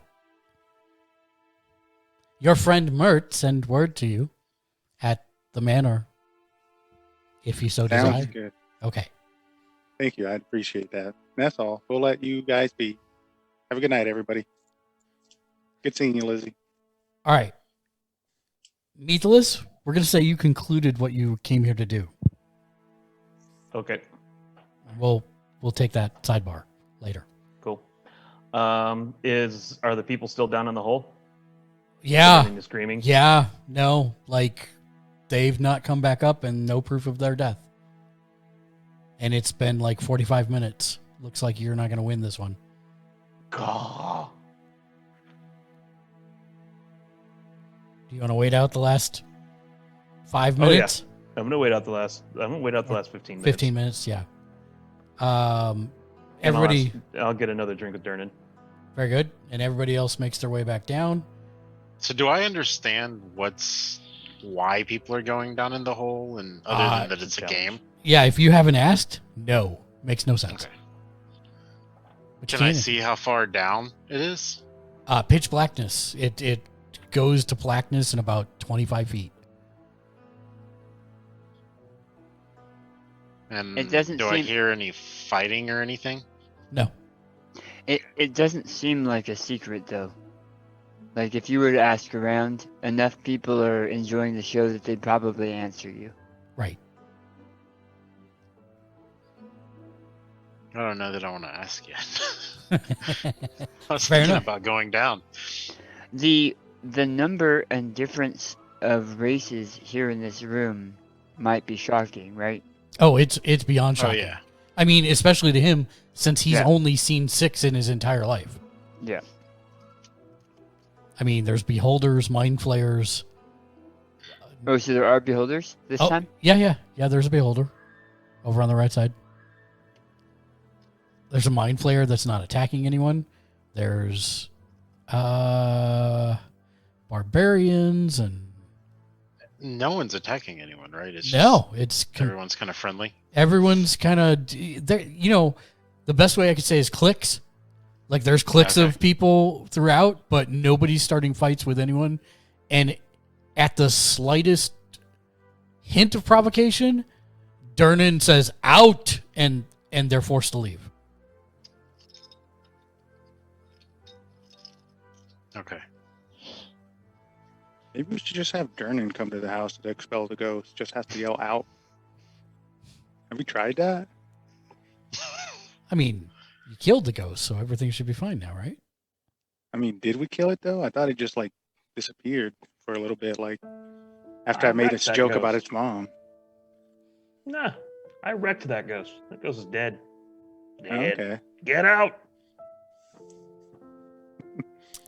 So yeah, the final 15 minutes runs out. They have beaten your wager. All right. 20 gold lost. I already marked it down. I knew I was going to lose that one. Everybody heading back to the manor? Yeah, I'm heading back. Yeah. Okay. But first, we must find out what happened back at the manor. How far away is the manor? From the yawning portal, probably about a 45-minute walk. Okay. What happened back at the manor? Nothing. I mean, unless there's something you guys want to happen. Do you stay the whole time in the library, Zek, or do you go meditate? So- I mean, it seems like there's nothing going on. Zek's going to watch the Leonardo study and pour through books and stuff. Yep. For maybe 10 minutes, and then he'll curl up in a corner and start practicing some of the meditation and meditative rites to try and connect with his old master. He's heard of it working, but has never tried it because his master was dead. I want you to make me a wisdom save.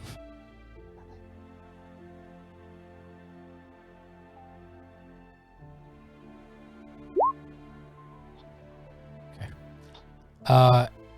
After about 10 minutes, Leo, Zek kind of curls up in a corner, and after another 10 minutes, you distinctly hear snoring coming from him.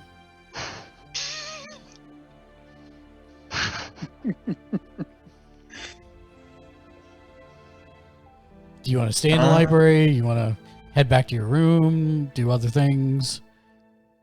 I will take the book with me and just sit with my back against the wall, like just outside of the library, and like very gently close the door and kind of let him rest, but still like being right there and just reading the book. Okay.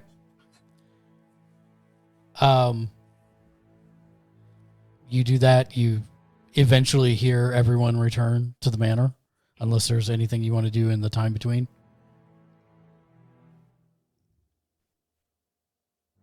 No. Okay. Yeah. So everybody gets back to the manor. And at that point,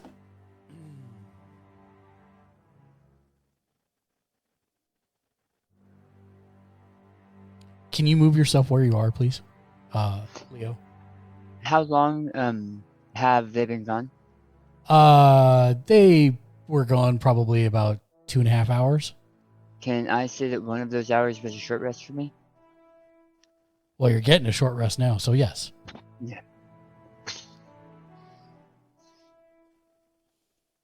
I'm gonna heal back some.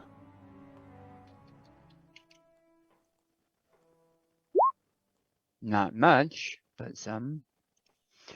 Enough. This place doesn't look big enough for everyone. I keep saying that. Mark assures me there's enough rooms. There's enough room. I mean, some of us sleep outside. We're good.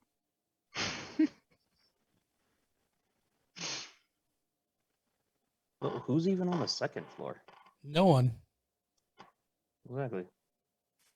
Right now, Leo and Nicholas are the only ones with names on their rooms. Quark kind of has his. a room. It's a storage / Quark. Well, that's no one else has storage / Nicholas. But that's what it was on the map, and yet he's like, I want the storage room on the 4th floor. So it's storage / Quark. I even put a tree for him to roost on in there. And the room right next door to that is where Itali stays. Yep. Oh, is that where you stay? I'm sorry. I wasn't sure about that, so I didn't want to put a name on it. I'll put it on there later. I know, that's fine. Okay, so Itali's on the 4th floor also. What's a garret, though? So garret is the top of a parapet. It's like open to the sky. Yeah. Oh, okay. There's nothing on the 1st floor for me to... No. No. So that's what Mark was trying to say earlier, was that there are no bedrooms on the 1st floor. And you have to go outside to come up the stairs over here to even get up to the 2nd floor. Correct. But I don't like stairs. Especially not tiny human stairs. Yeah, no kidding. I don't know. What's this whole area over here?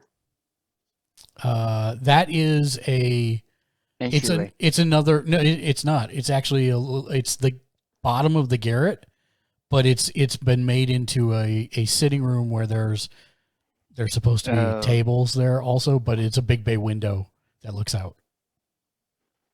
I want to go there. It's like you could put a bed in there. Well, except that these are dual archways, so there's no door. That's why it's not a bedroom for sure. Okay. Well, yeah, I want to look up. Put some curtains up. I can remember. Do that. I don't. This whole town is new to me. So he doesn't want to be alone. He's been alone too long. 2,000 years he waited for you. Yeah, I think it's a few days. He's just an unfrozen caveman Loxodon. I just don't understand spent what's going on. 2,000 years in Azkaban. Your cities and rules frighten and confuse me. So I was explaining to Naomi what and who Ben was playing, and she said, "So, Encino Man?" Yeah. I said, "I guess, yeah." So is everyone pretty much where they want to be for the evening then? Quark and Natali. I'm gonna move up there to my room. Quark's not going to his room because he doesn't want to get thrown out a window again until we're a little more sure that this is all thing. He was going to hang out where Orwin is, but let's see. I'm just going to You sleep have a on the whole bunch table of here. storage in your room. Just push things up against the windows. You're fine. Yeah. You can hang out with me. I'm just looking out the window. I'll probably fall asleep in the corner. Careful, he's It's not like you can't be thrown out the window from the first Where- floor either. Where Never does a happened. 400-pound elephant man sleep? where he Wherever I wants. want. Yeah. So what I would like everyone to do is roll a D20 for me.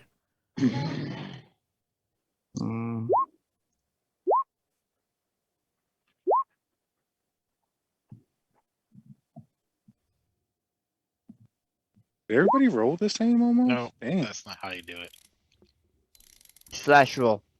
Slash roll D20. You're almost there. Click on the D20 on the toolbar on the left. Mm-hmm. Oh, yeah. So everyone's rolled at this point? Yep. Yep. Remember, Leo, that you can change your as. I can change my what? Your as down at the bottom to change it So to it shows as, your character as name Leo. instead of you. Yeah, it's at the bottom of the chat there. Same for Ben. Same for Ben. So right at the very bottom where it says as Ben, you can change it. And JR. So that it shows up as your characters. So that Mark knows all the characters have gone. Yes. Wait, what do we do? At the very bottom of the chat bar. Under chat where you window, type, right under where you type, there's a drop it down. says, yeah. Oh. There we go. Wait, we could Like, speak at this mine, torch? mine lets me do this. Cute. So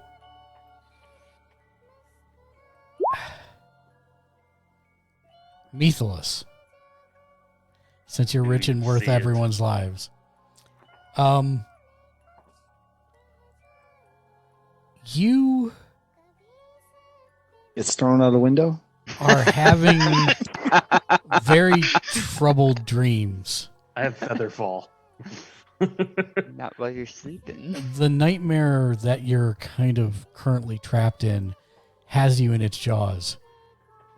Down through the depths you fall, tasting salt and blood on your lips while water rushes into your lungs. And the depths are dark, but not empty. And the dead wail together as one haunting chorus. And as the seas churn and drag you deeper, you manage to burst free from the nightmare with a sheen of sweat on your flesh. And you've shot straight up out of bed. The night is cold, but try as you might, there's no more sleep for you. As long as you can taste that blood on your tongue and the salt on your lips. Are you going to try to go back to sleep? I don't sleep at all. Meditation. This happened while you were trying to meditate. I'm gonna head downstairs and see if there's something I can grab it to warm up, milk or ale or whatever. Try to get the taste out of my mouth and the thought out of my brain. So, are you going to use your bathroom before you go down? The bathroom is not the privy. That's different. Like to Splash some my water on face. yourself. Yeah. Yes. And you have a mirror in there, and when you see yourself in the mirror, you find blood on your face. My own? You're not sure. And as you look into the mirror, there's something in your mouth. Other than my tongue. Other than your tongue. Now do I feel something in my mouth to spit out? You or do- is it just a reflection in the mirror of something in my mouth? No, you feel something in your mouth that you need. Okay, we'll go ahead and spit that out. It is a chunk of flesh that was in your mouth, salted and wet. And sickness begins to bloom in your belly as you pull it out. You hold it up to the moonlight coming in through the windows, and it's real. It's actual viscera. I need you to make me a Constitution saving throw, please.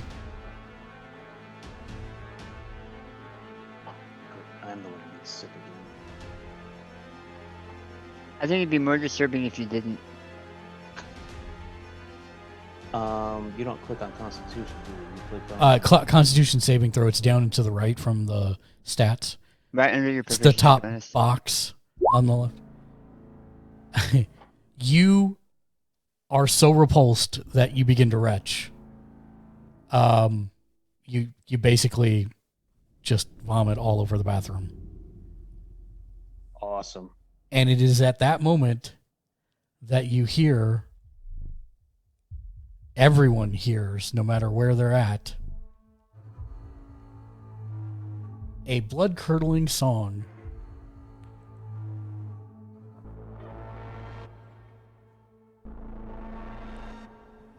And it's very off-key, and it sounds horrible, but the words you can make out. So hush, little orphan, the stew is hot. Hush, little orphan, get in the pot. Gross. Hush, little orphan, mama's got you. I've got you right where I want you. And that's where we're going to end for tonight. So gross. Ooh. Nice. Thank you, everybody, for watching. As always, if you'd like to support us, you can do so by on Twitch, clicking that follow button, or you can hit the subscribe button to become one of our rock stars. Help us get to 10 goals for the month of October, 10 subs. On YouTube, make sure you hit the like, subscribe, and the bell icon to be notified whenever we upload new content, which is almost every single day of the week, Monday through Friday. And last but not least, no matter where you're watching, patreon.com/gamersledge gets you to become one of our producers for as little as $1 a month and get your name on every single show that we do, just like these fine folks scrolling across my screen right now. Thank you to everybody that showed up tonight. Thank you for everybody that played and watched. And as always, until next time, thanks for watching and game on. Game on. Game on. Game on.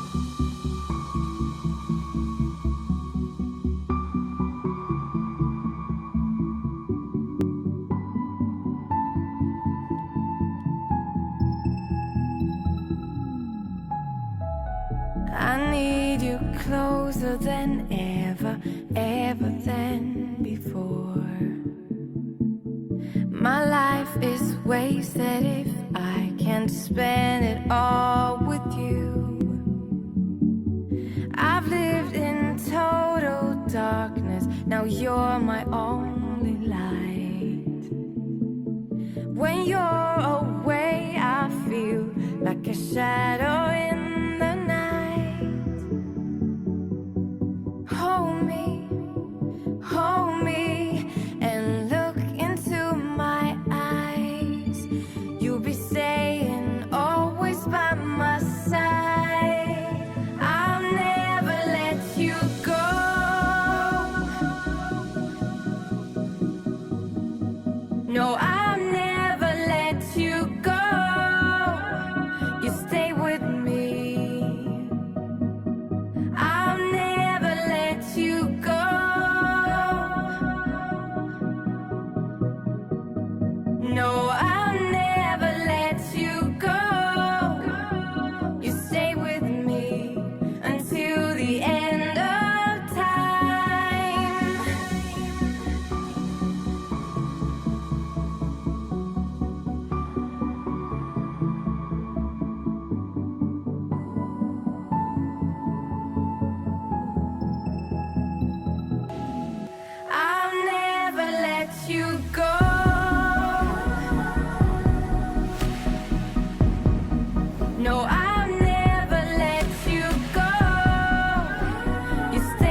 watching HMN.